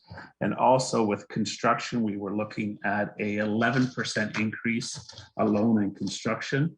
So when you look at these hidden inflations that are built into our operations cost and capital levy, we're going to get hit really hard, probably in 3 or 2 years from now, with 4 and 5% increases. So what Councillor Asadi is saying, I think, Councillor Asadi, maybe we should approve the capital budget with the 1% capital levy increase of 1%. Operations, we could say we want to increase it by 0.5%, have it go back to staff to see how they can enhance our level of service. Because I think we all saw how our level of service bit us in the backside this year. So that and all together would bring in a 2.5% tax increase, which is the reality of really what's happening out there today. And so I think we concur together on that process. Mr. Jershaw. Thank you, Your Worship. I'll ask Mr. Melanishin to help me out if I mess this up, but I just for clarity want to ensure council is clear. Approval of the capital budget is one thing. Approval of the capital levy is in addition and relates to the operating budget. So the capital budget can be approved independently. Then there's the capital levy. Then there's additional increase if so directed for the operating budget. So as the discussion unfolds, we can ensure that this recommendation reflects the discussion.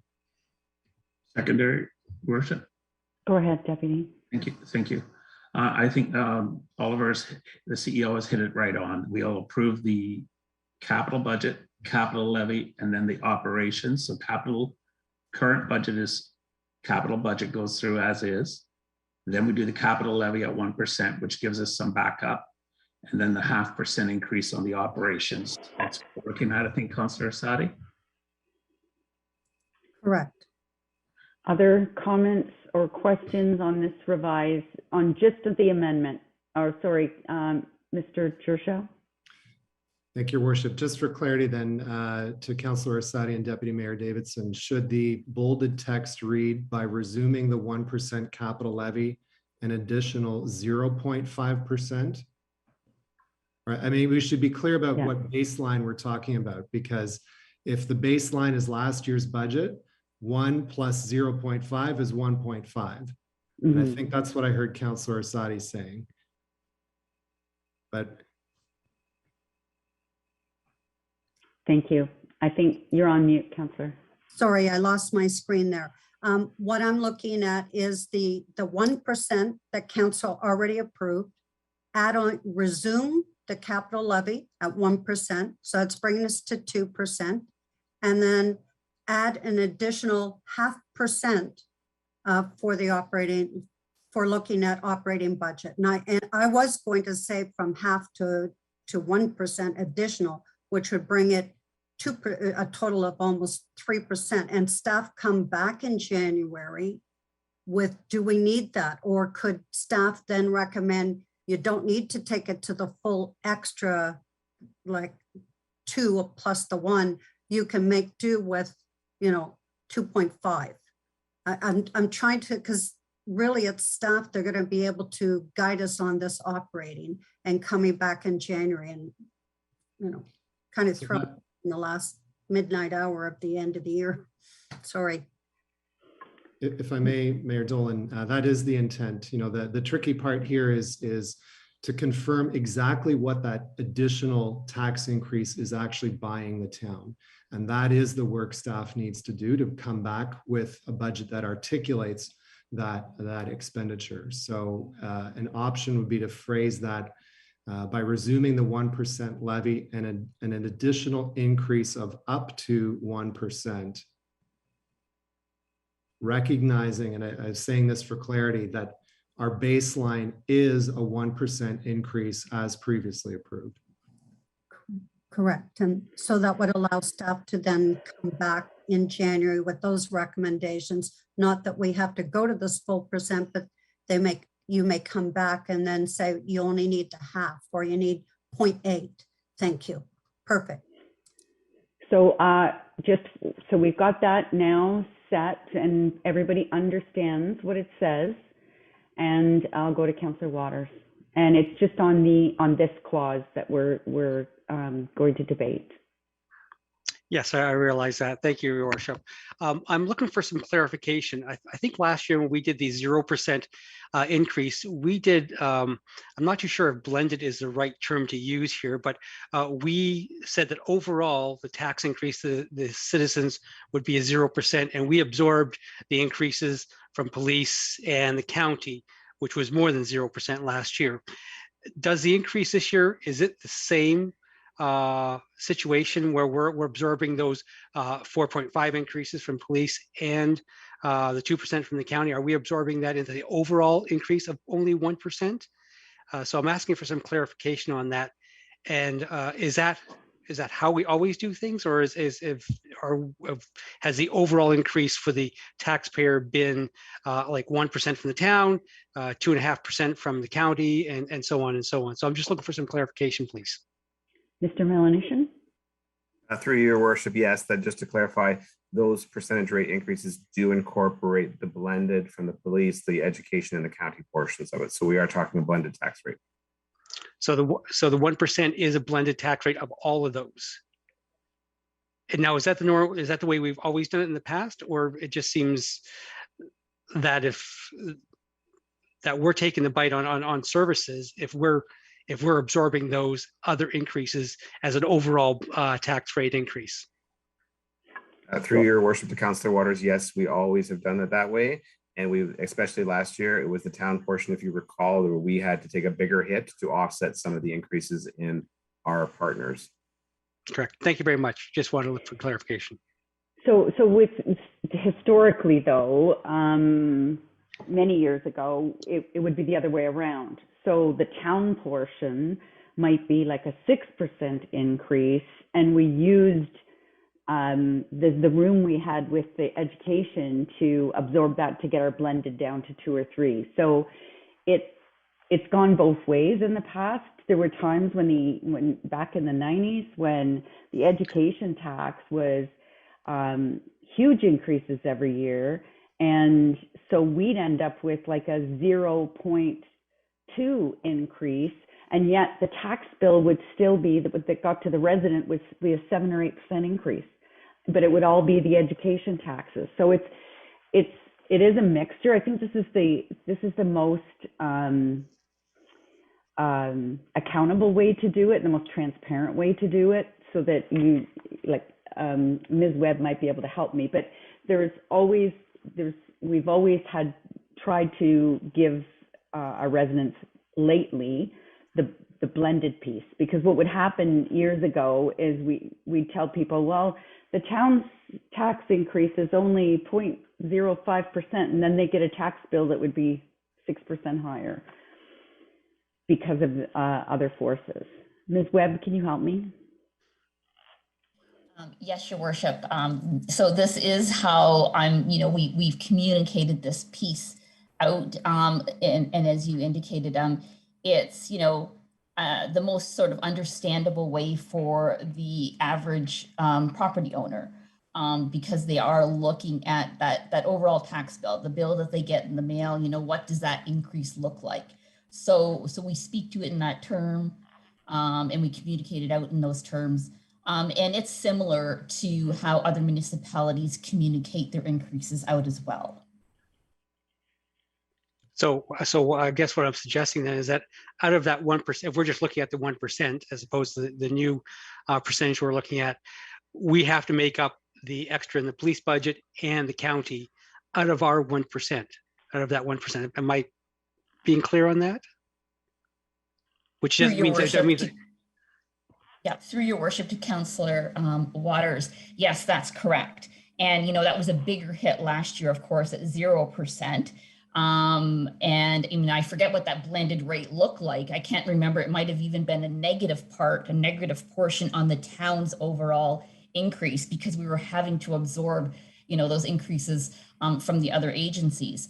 But as Mayor Dolan indicated, there have been years in the past where it went the other way, where the town was able to increase our portion more because we had room from the other agencies. So, it really depends on the situation, on how that works out. But we've always been consistent, I believe, in terms of how we're communicating out what that tax increase is, because you can talk about a tax increase in many different ways.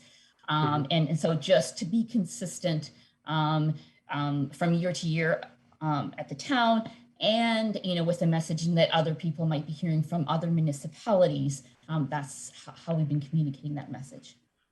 Well, I think it's important to be consistent. I appreciate the clarity on that, but I guess my point is that this just makes it even tougher for us to provide services, because realistically the increase is really even smaller.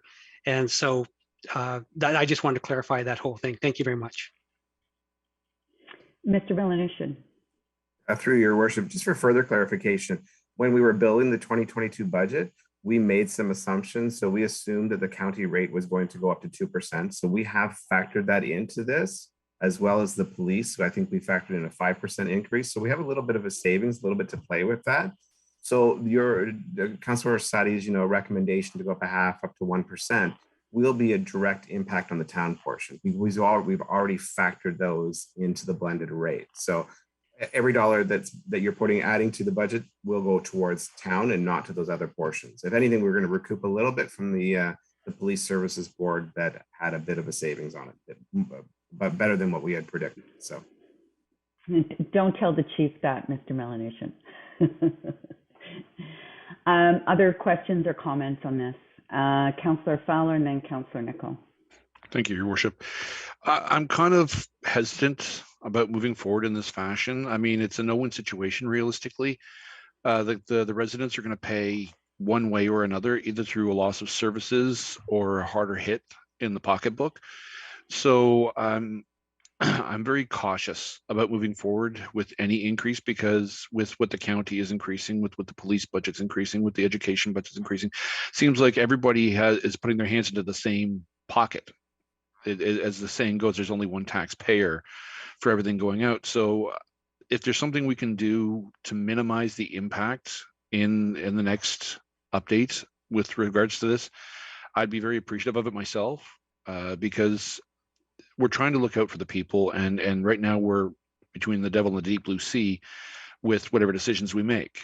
So we need to prioritize what is required the most to maintain the operating budget at this point in time. I just want to put that out there. I have faith that our staff is capable of doing it.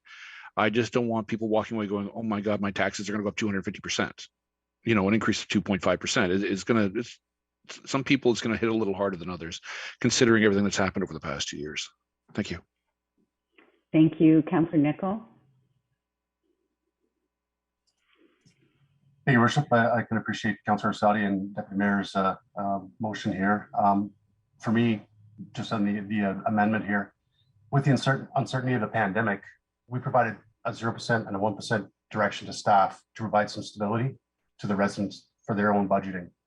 We all knew they'd be paying afterwards, 2023 and beyond. We all knew that. Perhaps everyone doesn't realize the pandemic itself is not over yet. Just doing quick math, going from an average tax bill going up to $44 up to $111. That will have an impact, as Councillor Fowler said, that will have an impact on families. I would truly like to stick to my word for 2022. We will have to feel the pain next year, but I think we should stick at the 1%. I can appreciate the motion, but I think that we gave the word to our residents, and we should stick to our word, give them the stability for this year. Thank you. Thank you. Councillor Van Berkel and then Deputy Mayor. Okay, Your Worship, sitting listening to everybody, and I agree with Councillor Asadi, and I agree with Councillor Fowler and Nichols. But the fact is, we can't keep falling behind. That's what's happening in police departments and fire departments. It's happening all over the place. And if we allow that to happen in the town, all it is a game of catch up. Sooner or later, whether there's a pandemic or not, somebody's going to have to pay the piper. And yeah, there's only one taxpayer, but I think it's better that if we do it in small steps. And I know that we promised the people 1%, but you know what? Did we know that inflation was going to be 10 or 12%? No, we didn't know that. So, I think we have to put everything into perspective.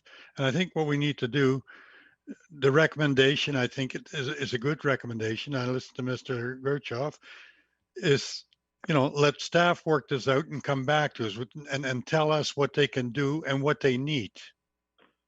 Obviously, they're asking. I mean, I listened to the conversation. They're asking for help. They're asking for help because of the number of complaints you had about the boulevards not being done, the parks not being done, no garbage pails. They are asking for help because they carry the brunt of this. We just sit here and make policy, but they have to make it happen. So I think what we need to do is let them come back to us to tell us what they need. And I think that's what this recommendation does.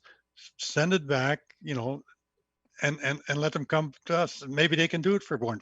Maybe they can't. Maybe they need a 0.5%. Maybe they need a 1%. But I can tell you one thing. I've sat on council for a long time, and we've gone through this before. And the mayor knows this full well, that, it catches up.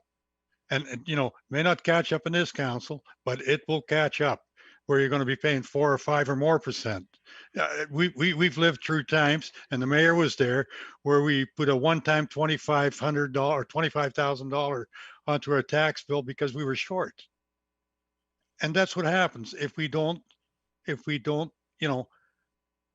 stay on track with inflation and everything else. So I think we need to think about this very carefully.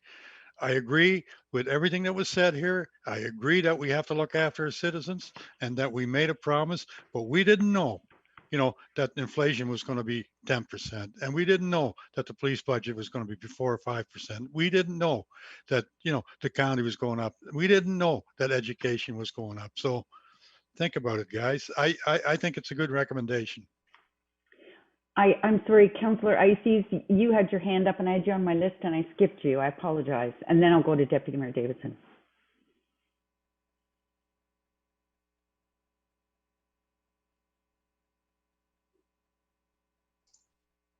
Yeah, thank you, Your Worship. Yeah, I do support the recommendation that Councillor Orsatti is putting forward. I agree with what Councillor Van Berkel is saying as well. I would really like to see if this passes and we get to talk about it again in January. A targeted approach to that extra operating budget. Let staff tell us where they think the most need is. Like, I would hate to see that extra budget just be split up equally between the departments and they find a place for it because of the situation that we are in, falling behind somewhat. The other question I had was, and I'm not sure if this was discussed earlier, was about this current year. Budgets are just a budget, and we actually have to try to follow them, and our town does a good job of that. I was curious how we're tracking for 2021, if there was going to be a surplus and where that might go. If it isn't a surplus, what would we do with that issue? So perhaps I could get an answer to that question. Thank you. Thank you, Mr. Melanesian. Through your worship to Councillor Ices, very good question. We are very cognizant of the potential surplus that is coming down. We did report that in our Q3. We're estimating it in the $900,000 range that we're going to be able to have a carryover. That is going to be partially eaten up because the growth numbers weren't coming in as we anticipated. So we're expecting, we're roughly expecting, and I don't want to, commit this too much, but in the $500,000 range. And that's where we want to balance, what surplus we could have potentially with any allowable, increase that Councillor Orsatti is suggesting here as well. So we will be very cognizant to your point, to the targeted approach. We are coming up with a targeted approach to a response to how to meet the needs. We identified a few key needs, horticulture, weeds, garbage, bylaw. We understand those are the council priorities at this point in time and the resident priorities. So those will be the targeted approach we will take. And hopefully we can do it at the most minimal increase, taking into account that surplus. The reminder about the surplus, it's a one-time effort. We're able to use it for 2022, but we won't have that money available in the base budget for 2023. So we're trying to make that fine balance between what's a one-time offset that we can utilize it for versus, affecting the base budget that will carry forward and build upon for 23, 24, 25 and going forward.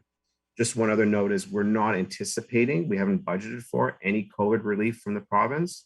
We did receive substantial money. Why we are in a surplus position for 2021, we are not factoring that in. If that comes in, that will be cream on top of it all. So I hope that answers your question, Councillor Ices. Thank you. Thank you, Deputy Mayor Davidson. Thank you, Your Worship. And I have to concur with Councillor Van Berkel and the comments of council. I really found it interesting. I think staff will do an amazing job coming back with a limited increase. They will for sure do that.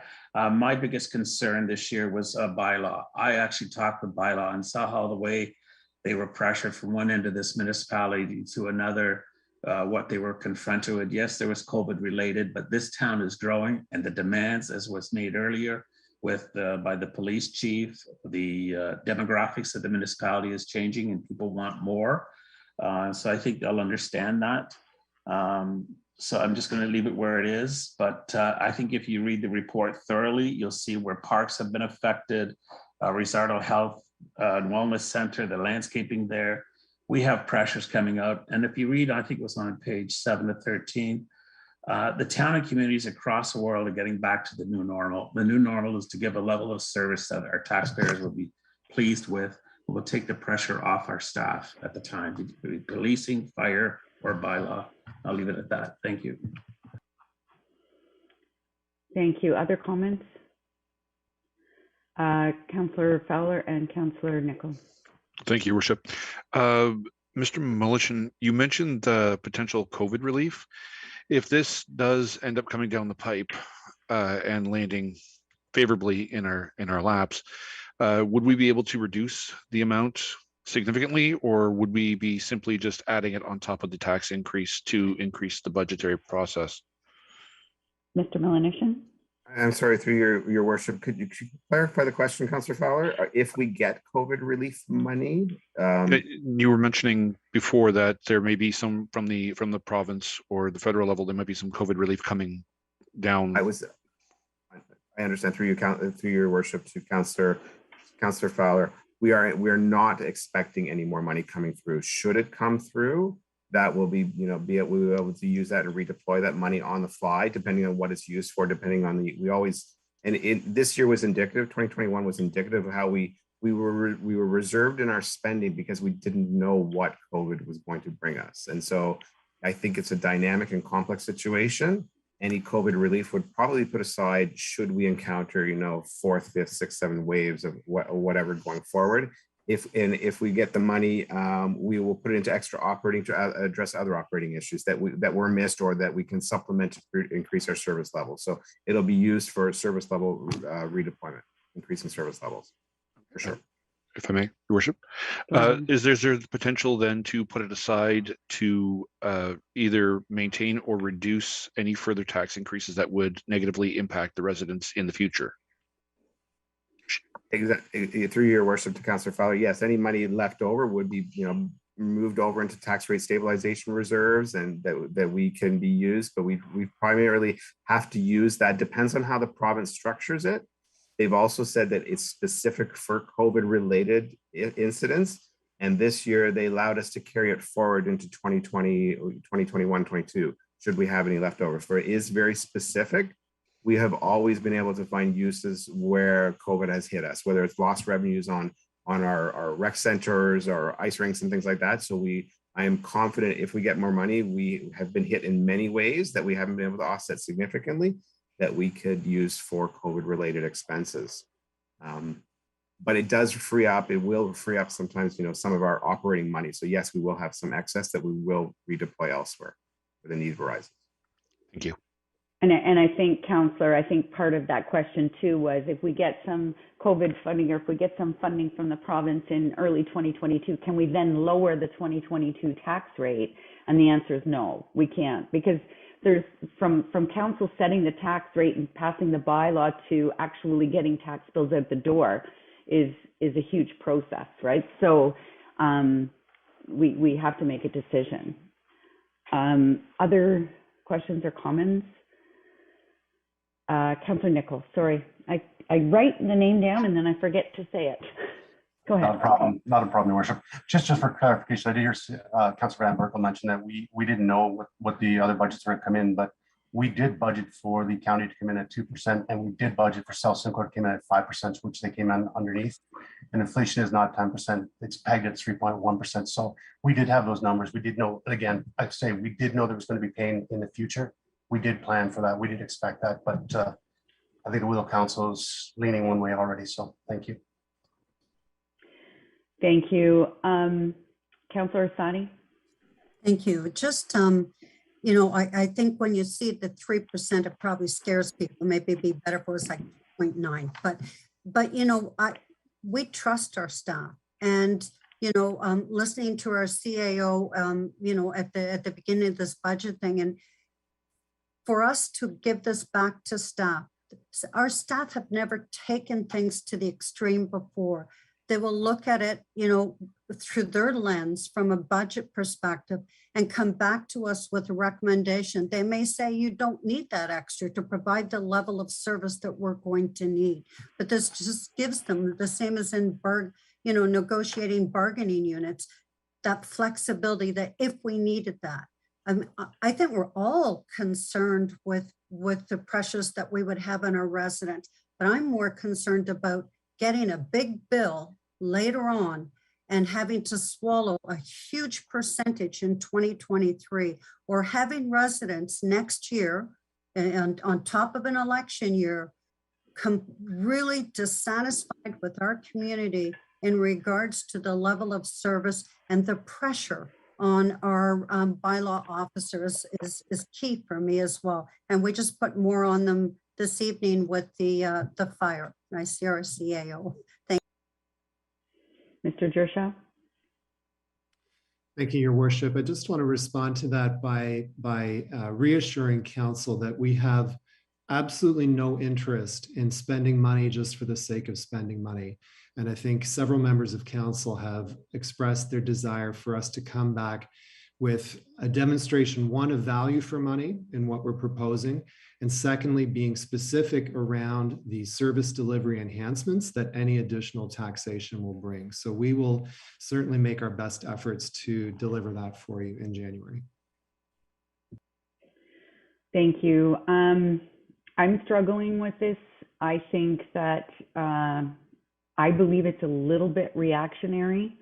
In June 2020, we had our eyes wide open, and we decided to go 0 and 1 and to curtail the capital levy for 2 years.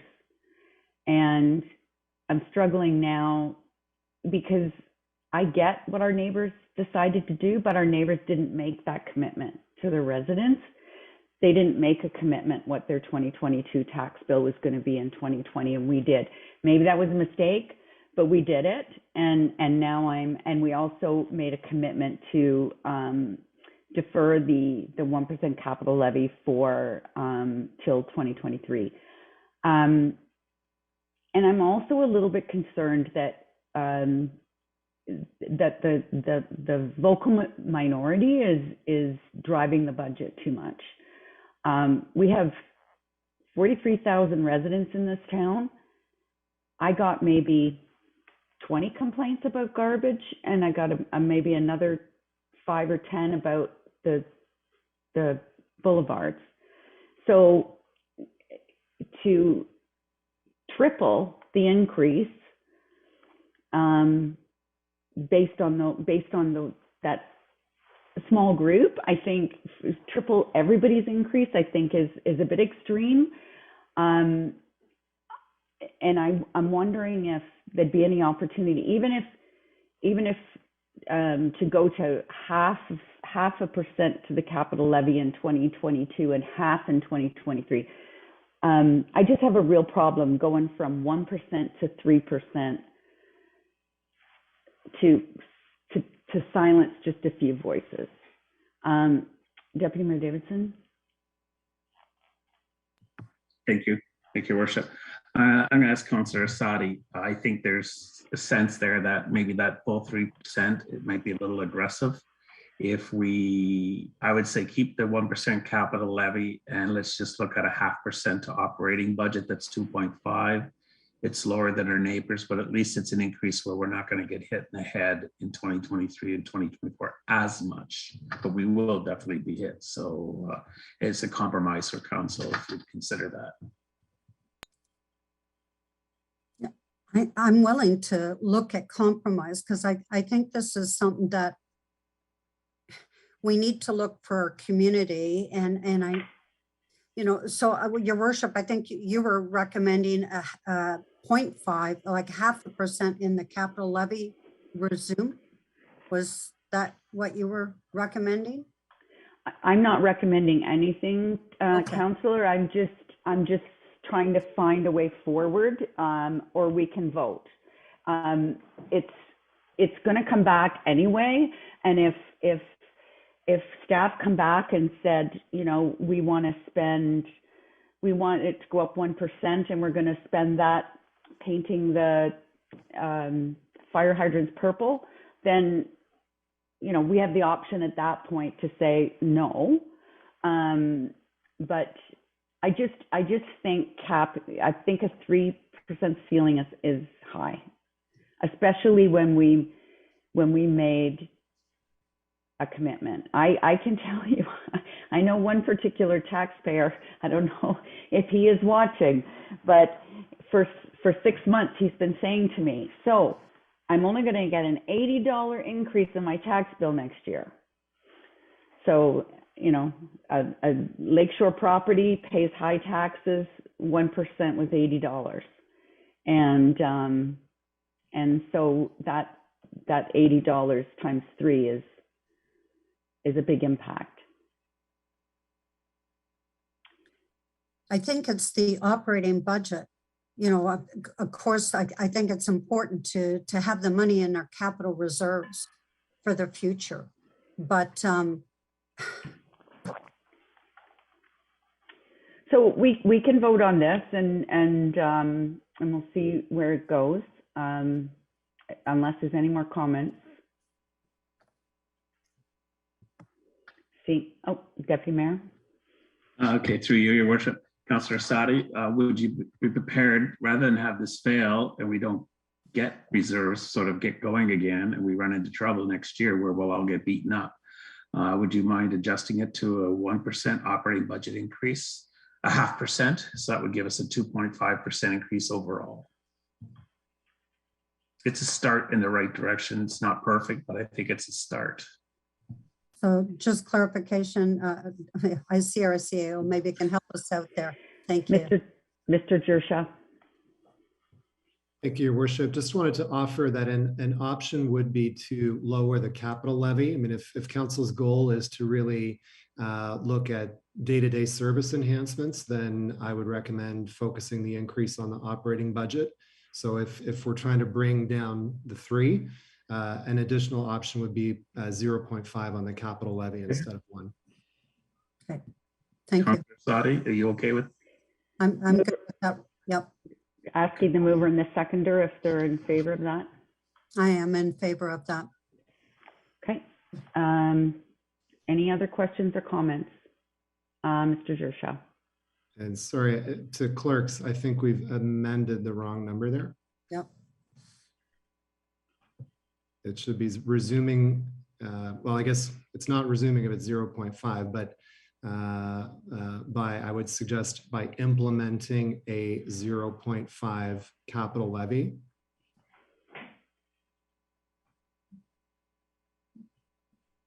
And an additional up to 1% operating budget increase.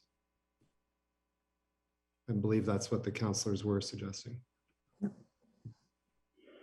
And can I just suggest that that's, and I think staff realizes that, and Mr. Jershaw has said that that's the ceiling. That doesn't mean make up projects to spend it. And I'm getting a thumbs up. There you go. So I'll call for the vote on this amendment, just on this motion to amend. All in favor? 1, 2, 3, 4, 5, 6. Those opposed? And 3 opposed. That's carried. And now the motion as amended.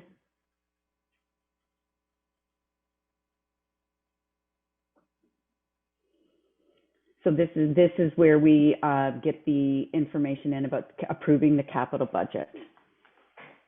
Any questions or comments on the entire motion? All those in favor? Those opposed? That's carried. Next is item C4. And that is the MCR review that we started half an hour ago. And that goes to Councillor Waters. Thank you, Worship. And I think it was Deputy Mayor who was going to second me on this portion. Basically, I with all the recommendations that staff have come with, I have really not a problem with. I think our intensity targets as Ms. Malcolm says, could be a little higher. But on clarification, I'm not too sure if those intensity targets include the basically the orbit in that. And so I was looking for some clarification on that.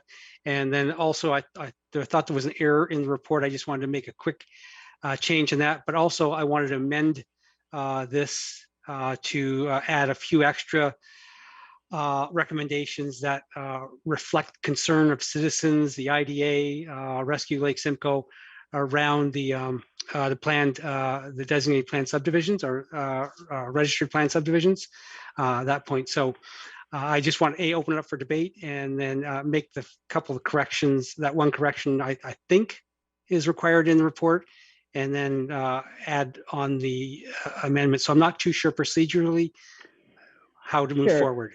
So you should have your amendment now, and then we'll discuss the amendments and then go to the whole motion. So did you give a copy of the amendments to the clerk's office? Yes, I did. So there's 3 amendments, all to do with the registered plan subdivision issue that really makes the map cluttered and it needs to be cleaned up.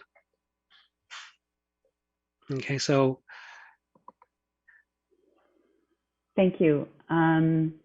More comments on it, Councillor Waters? No, I think I'm not going to sit here and read it because I'm sure everyone can read what's in front of them. And but basically, we're saying that is that we need to basically make a list of all these registered plan subdivisions, then send that list to Simcoe County, and then the basically to do with natural heritage. So I'll just let you read it, and then if maybe had debate on them. Thank you. Deputy Mayor Davidson. Thank you, through you, Your Worship, and Councillor Waters. I think we've had some good discussion, you and I, on concerns with residents and Claire Malcolmson. And I do really have concerns about some of the previous settlement areas and how they may be impacting our forest growth in the area. This is a real concern.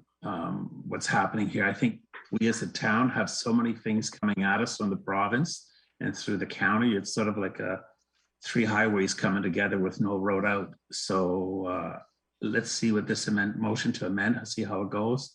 But I think it really is the interest of keeping Innisfil unique. I think yourself has said, we don't want to be Vaughan or Markham or Mississauga. So let's seriously take a look at this and let's go slowly. Thank you. Thank you. Other comments? I wonder if Ms. Nordstrom would like to just comment on this. Thank you.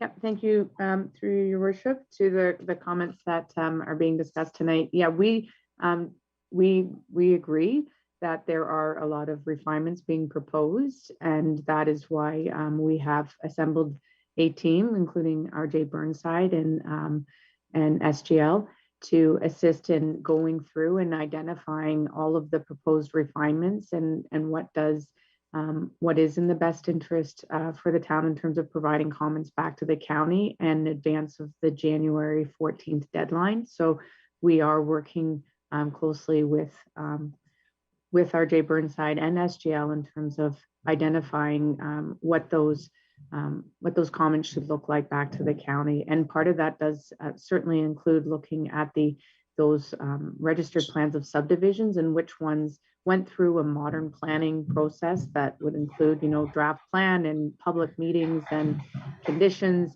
and which ones were created through sort of historical means and didn't go through that same robust process. So that is what is part of what we want to be able to report back to you in January in order to give the county sort of the best informed comments back on what is being proposed. Great, thank you for that. And I saw another hand, Councillor Fowler. Thank you, Your Worship. I like what I'm reading here. I'm very much in support of it. There is one point on number 7 that I'd like to clarify, if possible. I'd like to get some clarification, actually. to ensure environmental protection in areas of outdated plans of subdivisions. Outdated is a very generic term. If someone wishes to go to the province could lean either way regarding the matter if we take it that far. So if we can have a harder number on the idea of outdated, are we talking 8 years, 10 years? At which point, when, for example, the Lake Simcoe Protection Plan came into effect, or something sooner, I'd like something a little more concrete that gives a little more teeth to it. So when we go and say, this is what we want, this is why, because at this particular point, for example, at this particular year, we start implementing environmental protection so that from that point forward, we can then, it gives us a boundary to work of and gives us a stronger case to defend the wetlands that we currently have. Ms. Nordstrom? Yep, thank you through you, Your Worship, to Councillor Fowler's question. In terms of what that sort of magical, like what that sort of defined year might be, again, it goes back to that, what went through sort of a modern planning process and what was created through working through an old title document back in the 1920s or the 1940s. So we don't know what that date would be, and that's why looking at each individual gathering when these historical subdivisions were registered, and then being able to come back in January and saying these are the sort of years from which that we should be looking when we go to do. So following the recommended refinements to the NHS, then there's the town's local official plan update that implements the county's refined mapping. Through that process, then we have that opportunity at that time as well to look at those. But yeah, that's part of what we're looking at right now in terms of obtaining all of the years within which these parcels were created, and looking to whether these parcels are under separate ownerships or under one ownerships also plays into a consideration that we would like to be able to come back with a comment to you in January. Thank you, Councillor Ices. Thank you, Worship. Question for Ms. Nordstrom with regards to that point 7.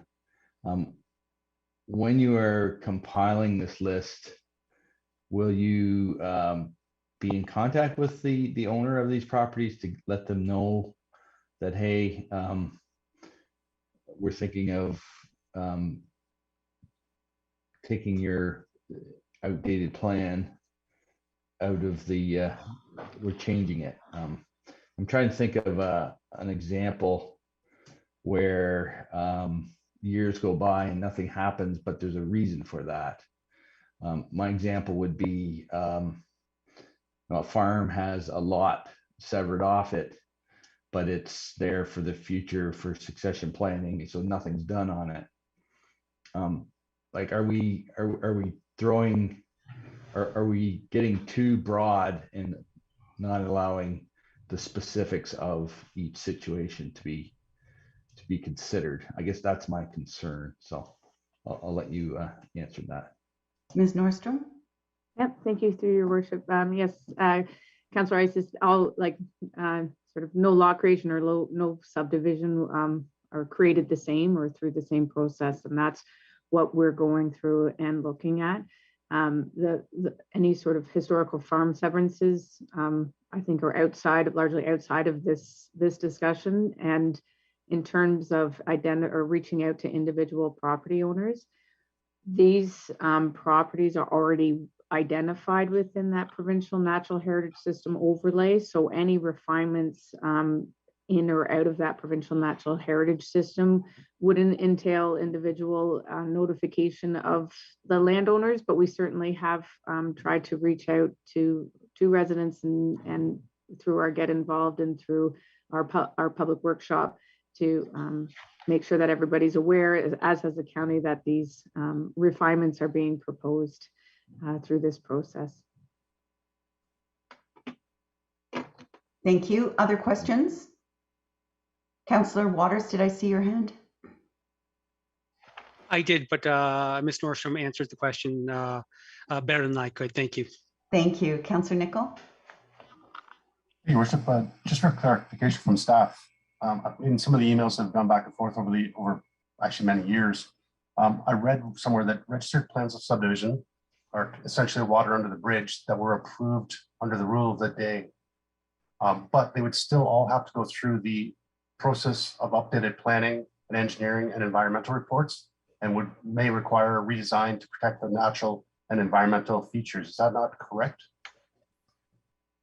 Your worship, to Councillor Nichols' question. So a lot of these properties, in order to sort of pull if they haven't been developed, would need to pull a permit, and they would need to satisfy whatever each property is, just in terms of the work that we've done to date. It would depend on their zoning. It would depend on what designations in place, and as well as the Lake Simcoe Protection Plan. So there are multiple levels of policies and regulations and permits that would be required in order to develop any of these lots. And that, I think, is part of the basis within which the county has said this is an approach that they're proposing countywide, that these properties have already been created, and they've been created through the process of the day. And there remains policy protections and regulations and permitting processes in place to ensure that features on these lands continue to be protected. And that's what we're looking at as for each of the areas identified in the proposed refinement. In terms of whether or not these subdivisions can be, it's to point number 8 on the motion by Councillor Waters, is this idea of deeming the subdivisions. So there is a process out there under the Planning Act that allows properties to be merged and to essentially have the division that created them lifted, and then those lots are merged. The difficulty becomes when those lots have been are under different ownerships. So there's some legal issues to consider in terms of what opportunities there can be to deeming the subdivisions. But certainly in terms of reporting back in January, there are opportunities for us to provide to you and through you to the county what through this refinement exercise should actually not be refined out or should be refined out based on the processes that were looked at, or the policy framework that was looked at that created those lots in the first place. Questions? Councillor Waters. Thank you, Worship. I think that there was a blanket layer removed in terms of natural heritage systems across many properties, especially these ones that we're talking about. And so all we're asking is for staff to go back and look at these and basically decide, whether they're appropriate or not to be removed. So, they're going to come back with and review all these appropriately, because, just a blanket removal without any consideration is ludicrous as far as I'm concerned. And so we should, so residents were concerned because they didn't think we were looking into it. This just assures them that we are asking staff to look at these and make the appropriate decision based on what they see and their experience. Thank you. Other questions or comments? So just to say that these are comments we're going to be making to the county, but this is a county process, right? So this is between the county and the province, and then we will conform to whatever the county does. And if you could, Ms. Nordstrom, when it comes back, there seems to be some misconception like that if there's no heritage, natural heritage mapping, that, there's going to be a 40-story apartment building built on the property the next year. When it comes back, if there's an opportunity to speak about, and I know you have, but speak about the other protections that are in play in both from us, specifically from us, even if it's not covered by natural heritage, that it is still protected with EP or whatever the zoning is. Will do. Thank you. Thank you. So any other questions or comments on the motion to amend? All in favor of the motion to amend? Thank you. And now we'll go to the motion as amended. Any other comments on the process?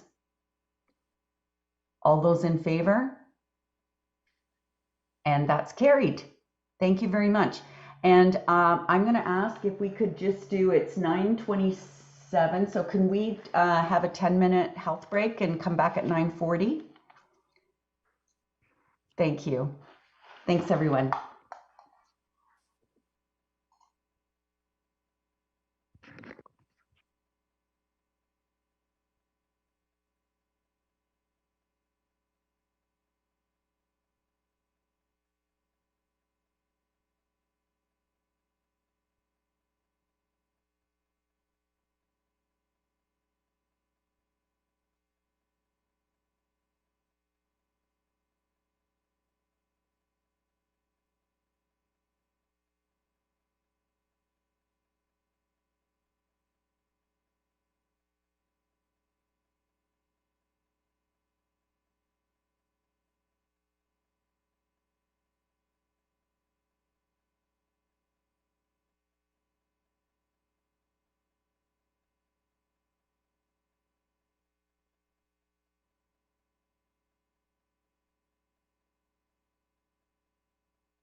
Thank you, everyone. It's 9:40 and we'll resume.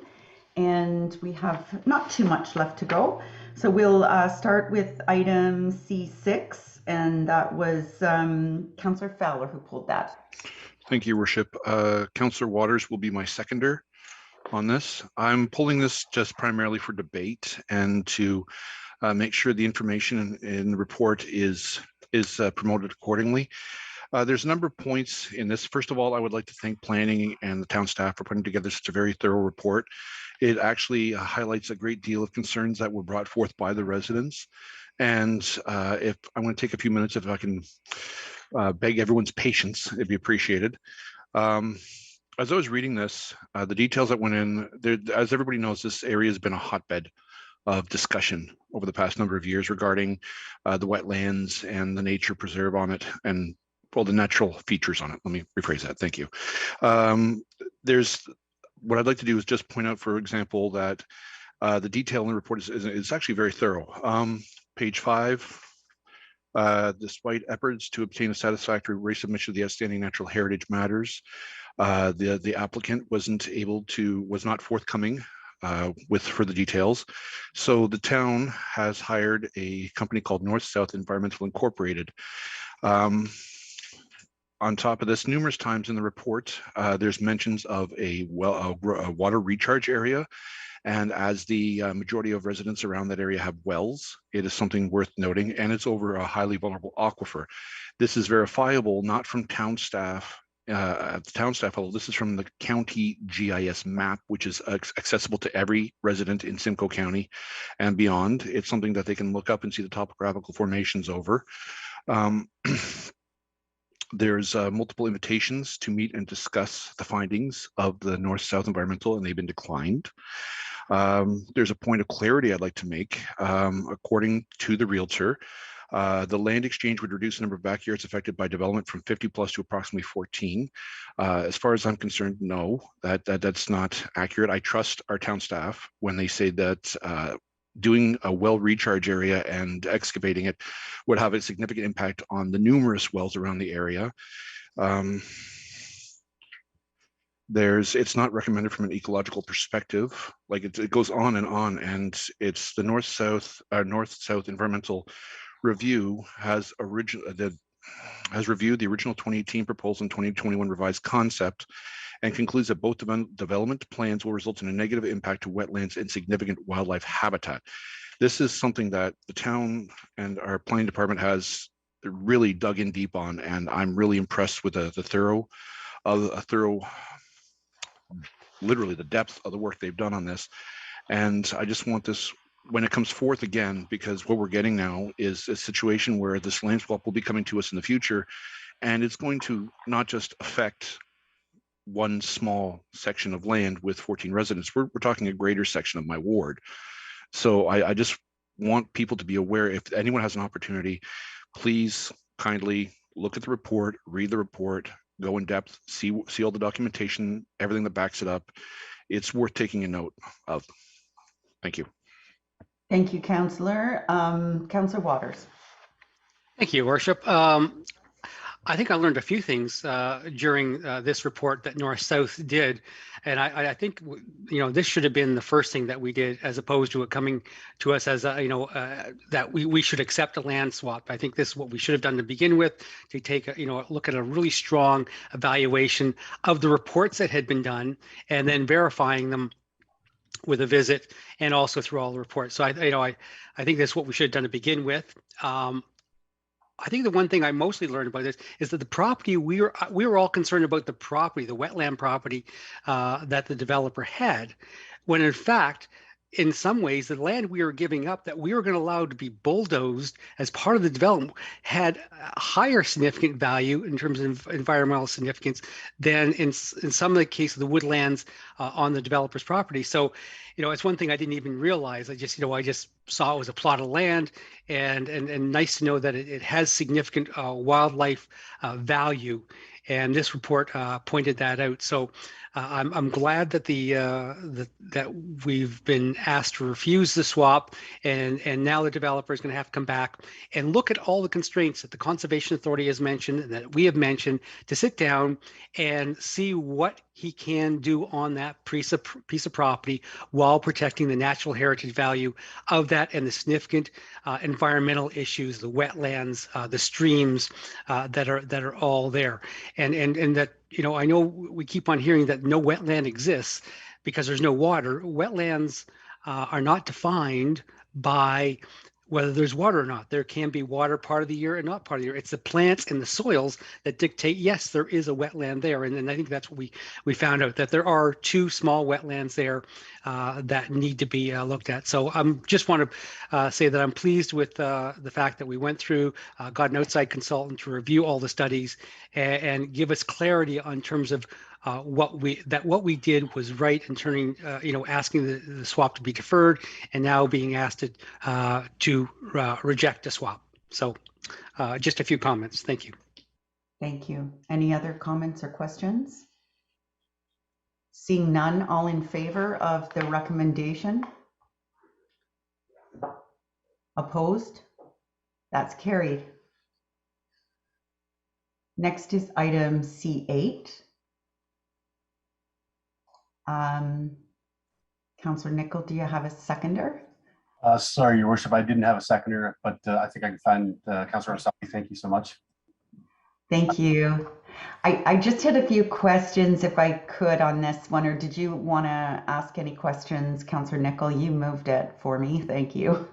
Not a problem. Just get it on the table for you. Again, I had more of a concern with the Guildford Road option, and I think I'm really looking forward to see what the traffic calming initiative will do. I think the narrow lanes is going to definitely make a difference here, and obviously for the Guildford community, you know, we last meeting we provided a pedestrian access on Shore Acres, and now to provide better access on Guildford Road, it's just much better. So I have no issues whatsoever, but I think you may have some questions or comments on the 5th line. Thank you. I do. Thank you. Ms. Duncan, if I'm just trying to, I'm going by, I'm seeing the pictures, but if I'm not mistaken, this is a dirt road or gravel road to a certain part, and then it goes into a paved portion right near the, and then it gets really, really rough at that paved portion, if I recall properly. And I guess my concern is option 1 says we can't do anything for 2.5 years, and I don't think that this road has 2.5 years left in it. Okay, so thank you, Your Worship. So you mean, so the paved section, you mean, is that the section closer to the 400? I thought it was close. Yeah, I think it is. Yeah. Okay, so there is a section. So this portion that we are speaking about is between 10th Side Road and the 400. So you're correct that it is gravel. And then it does turn as it's coming up that hill. I think the second picture shows there's guide rail, and then there's a spot that looks wet. That is actually surface treatment. We met with operations actually this afternoon, and they're aware that we're bringing this to council, that, you know, there would be a possibility that we may not be able to reconstruct or to do the work for another few years.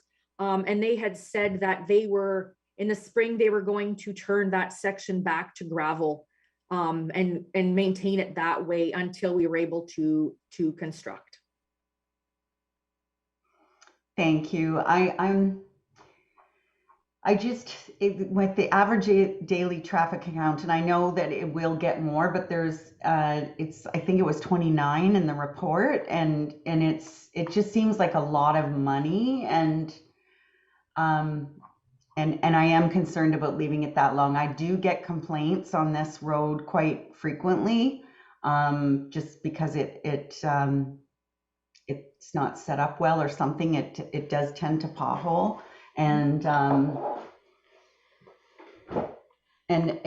So how much difference, what is the difference between option 3, which is just pave it, and I see 1.3 million, and 2.5 million for the option 1, which is to redesign it?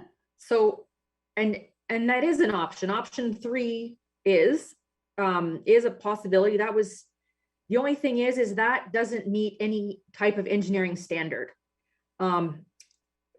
As you drive that road, there's hills and dips that are substandard. And then to pave it, people get a sense that, it's paved and they will drive faster. They get a sense of comfort that, and maybe a false sense of reassurance that the road is safe to drive at an 80. We do have an option for option 3 where, if council decided that they wanted to go with option 3, that we would lower the speed limit to be to correspond with the existing configuration of the road. The only problem with that is I think it's unrealistic to assume that traffic will go 50 kilometers an hour on that portion of road. And then we may have bylaw issues like, enforcement issues, not bylaw, with people speeding, just giving that false sense of security. Will that also open us up to any legal issues if anyone were to, go over the speed limit or to, have an accident?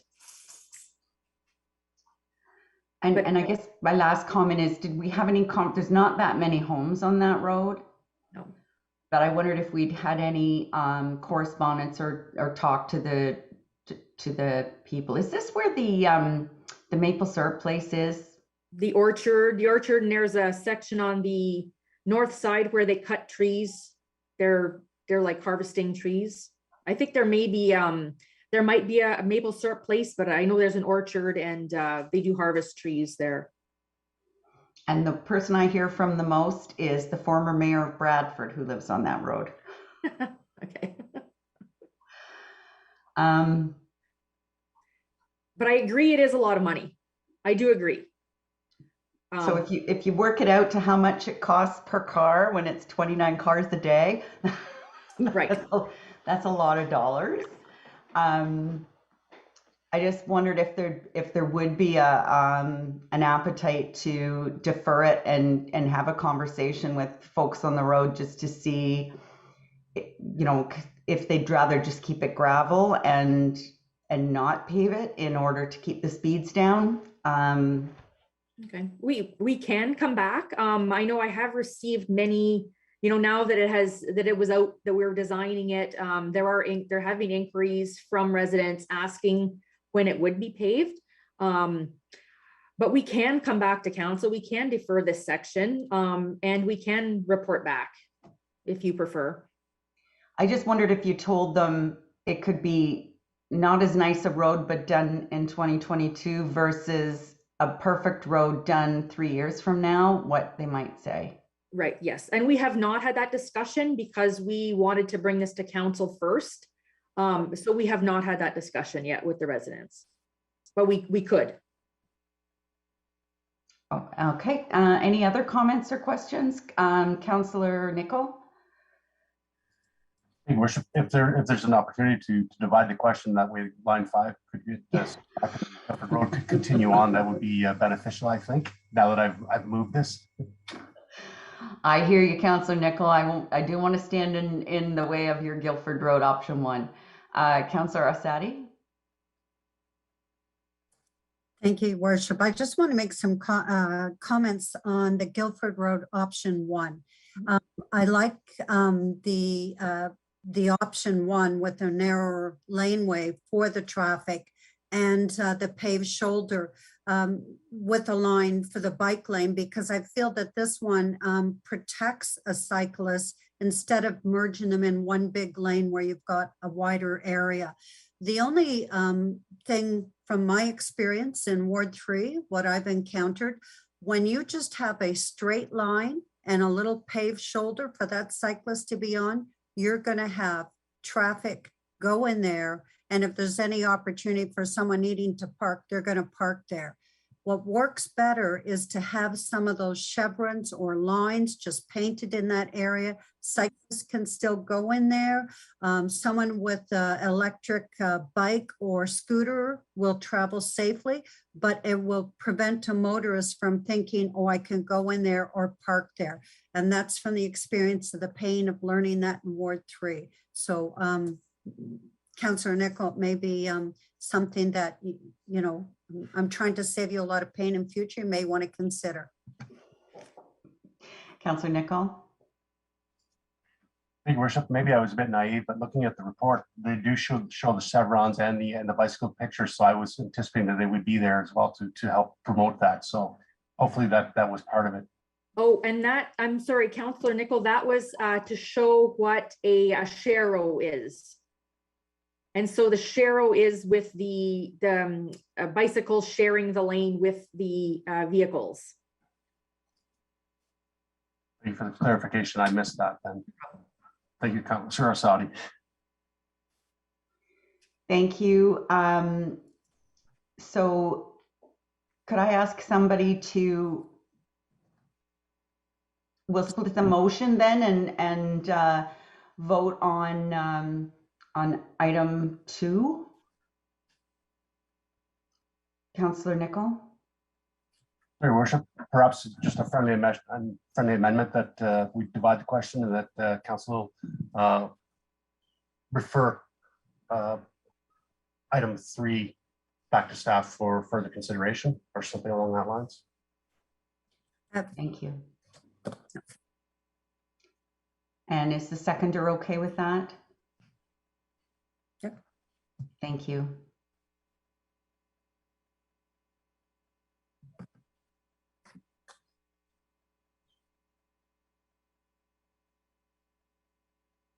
Back to staff for further consideration. Councillor Orsatti. And just clarification, because the Guildford Road option 1, I saw Ms. Duncan, you know, agreeing to the lines, but it's not in here. Do we need to make that as a friendly amendment to that? Or how is that best handled to have? Because if you just have a straight line on that bike lane and you've got paved without any lines in there, that is not going, it's not going to be used the way that you're looking at. Well, we do on, thank you, Councillor Asadi. The other section of Guildford Road from Yonge Street to 20th was constructed in 2019, and it has that exact same 1.5, or I think it's a 1 or 1.5 meter paved shoulder. So it would be very similar to what we're proposing for option 1. Oh, sorry, just follow up, Ms. Duncan. Is the motorist lane then at the same reduced 3 meters? No, it's not. I think it's 3.5 there.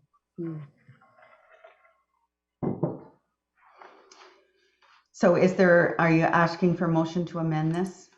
I'm going to look at Councillor Nicol. This is his ward. Councillor Nicol. Thank you, Worship. As Ms. Duncan has said, the other portion of Guildford Road is actually 80 kilometers, so it's only half a meter wider. So I've not seen any issues there, and I'm sure if something does come up, that we can definitely look at that. I appreciate the input though, for sure. But at this point, without changing the budget whatsoever, I'm very happy to see. And if we could move this along, that'd be great. Thank you. Thank you. Take what you can get when you can get it, Councillor Nicol. All right, so all in favor of the recommendation as amended? Thank you. And thank you, Ms. Duncan. Really appreciate that I'm giving you extra work. I apologize. Okay, thank you. All right, and that is everything. So now our rise recommendation, please, is moved by the Deputy Mayor and seconded by Councillor Ices. All those in favor? That is carried. And adoption of the recommendations from Committee of the Whole is moved by Councillor Van Berkel and seconded by Councillor Orsatti. All those in favor? Opposed? That is carried. Now we have no notices of motion, this evening, so we'll go right to announcements. Anyone have announcements? Councillor Sadi. Thank you, Your Worship. This one's a little bit of a sad note for our library, that the Friends of the Library have, due to their declining membership and exasperated by the pandemic, the Friends of the Library voted in the November meeting to officially dissolve their organization after 20 years of serving our Innisfil libraries. And our libraries are going to recognize them in contribution in the coming year. But I wanted to, put out a verbal message to all the residents in Innisfil that served on the Friends of the Library, from book sales and seed sales and bake sales and everything to support the library. The funds that they currently have available will be donated, all the existing funds, to the Innisfil DL Lab and Library. But it's a sad note of another organization that has suffered greatly. Thank you. Thank you, Councillor Sadi. I would have said way more than 20 years, because I can remember Mrs. Jackson, Mayor Jackson's wife in Stroud, long before Lakeshore was built, being kind of the head of that organization. But I could be wrong. Time does fly. Thank you for that announcement. Anyone else announcements? Councillor Ices. Yeah, thank you, Worship. I just like to congratulate a farmer in Innisfil. The farm equipment manufacturer Kubota every year has a award to recognize women in agriculture. And the area for South Simcoe, our Kubota Woman Farmer of the Year is Lisa Peterson, Innisfil's very own. So I wanted to share that with everybody and congratulate Lisa on getting that award. It's wonderful. Thank you, Councillor. Other announcements? I sent them a letter, but I just wanted to give another shout out to ICE Corp and to all of the councillors that froze to death on that float, and also the Cookstown and District Chamber of Commerce for their light up as well. Great job during difficult times. I think from the time that they started organizing it till the time it actually happened, there was about 4 different changes in protocols and procedures and having to pivot on a dime. So a big shout out. Also just a note that the Toy Mountain, the South Simcoe Police gathering toys for Toy Mountain will be at Sobeys from 10 until 5 on Saturday. And we'll be lighting the Hope Tree on December the 14th at Innisfil Beach Park. Also, I wanted to say that last night I joined a group in Bruce and Grey County called Elect Her Now. And it was a group trying to encourage more diversity and more gender equity on councils.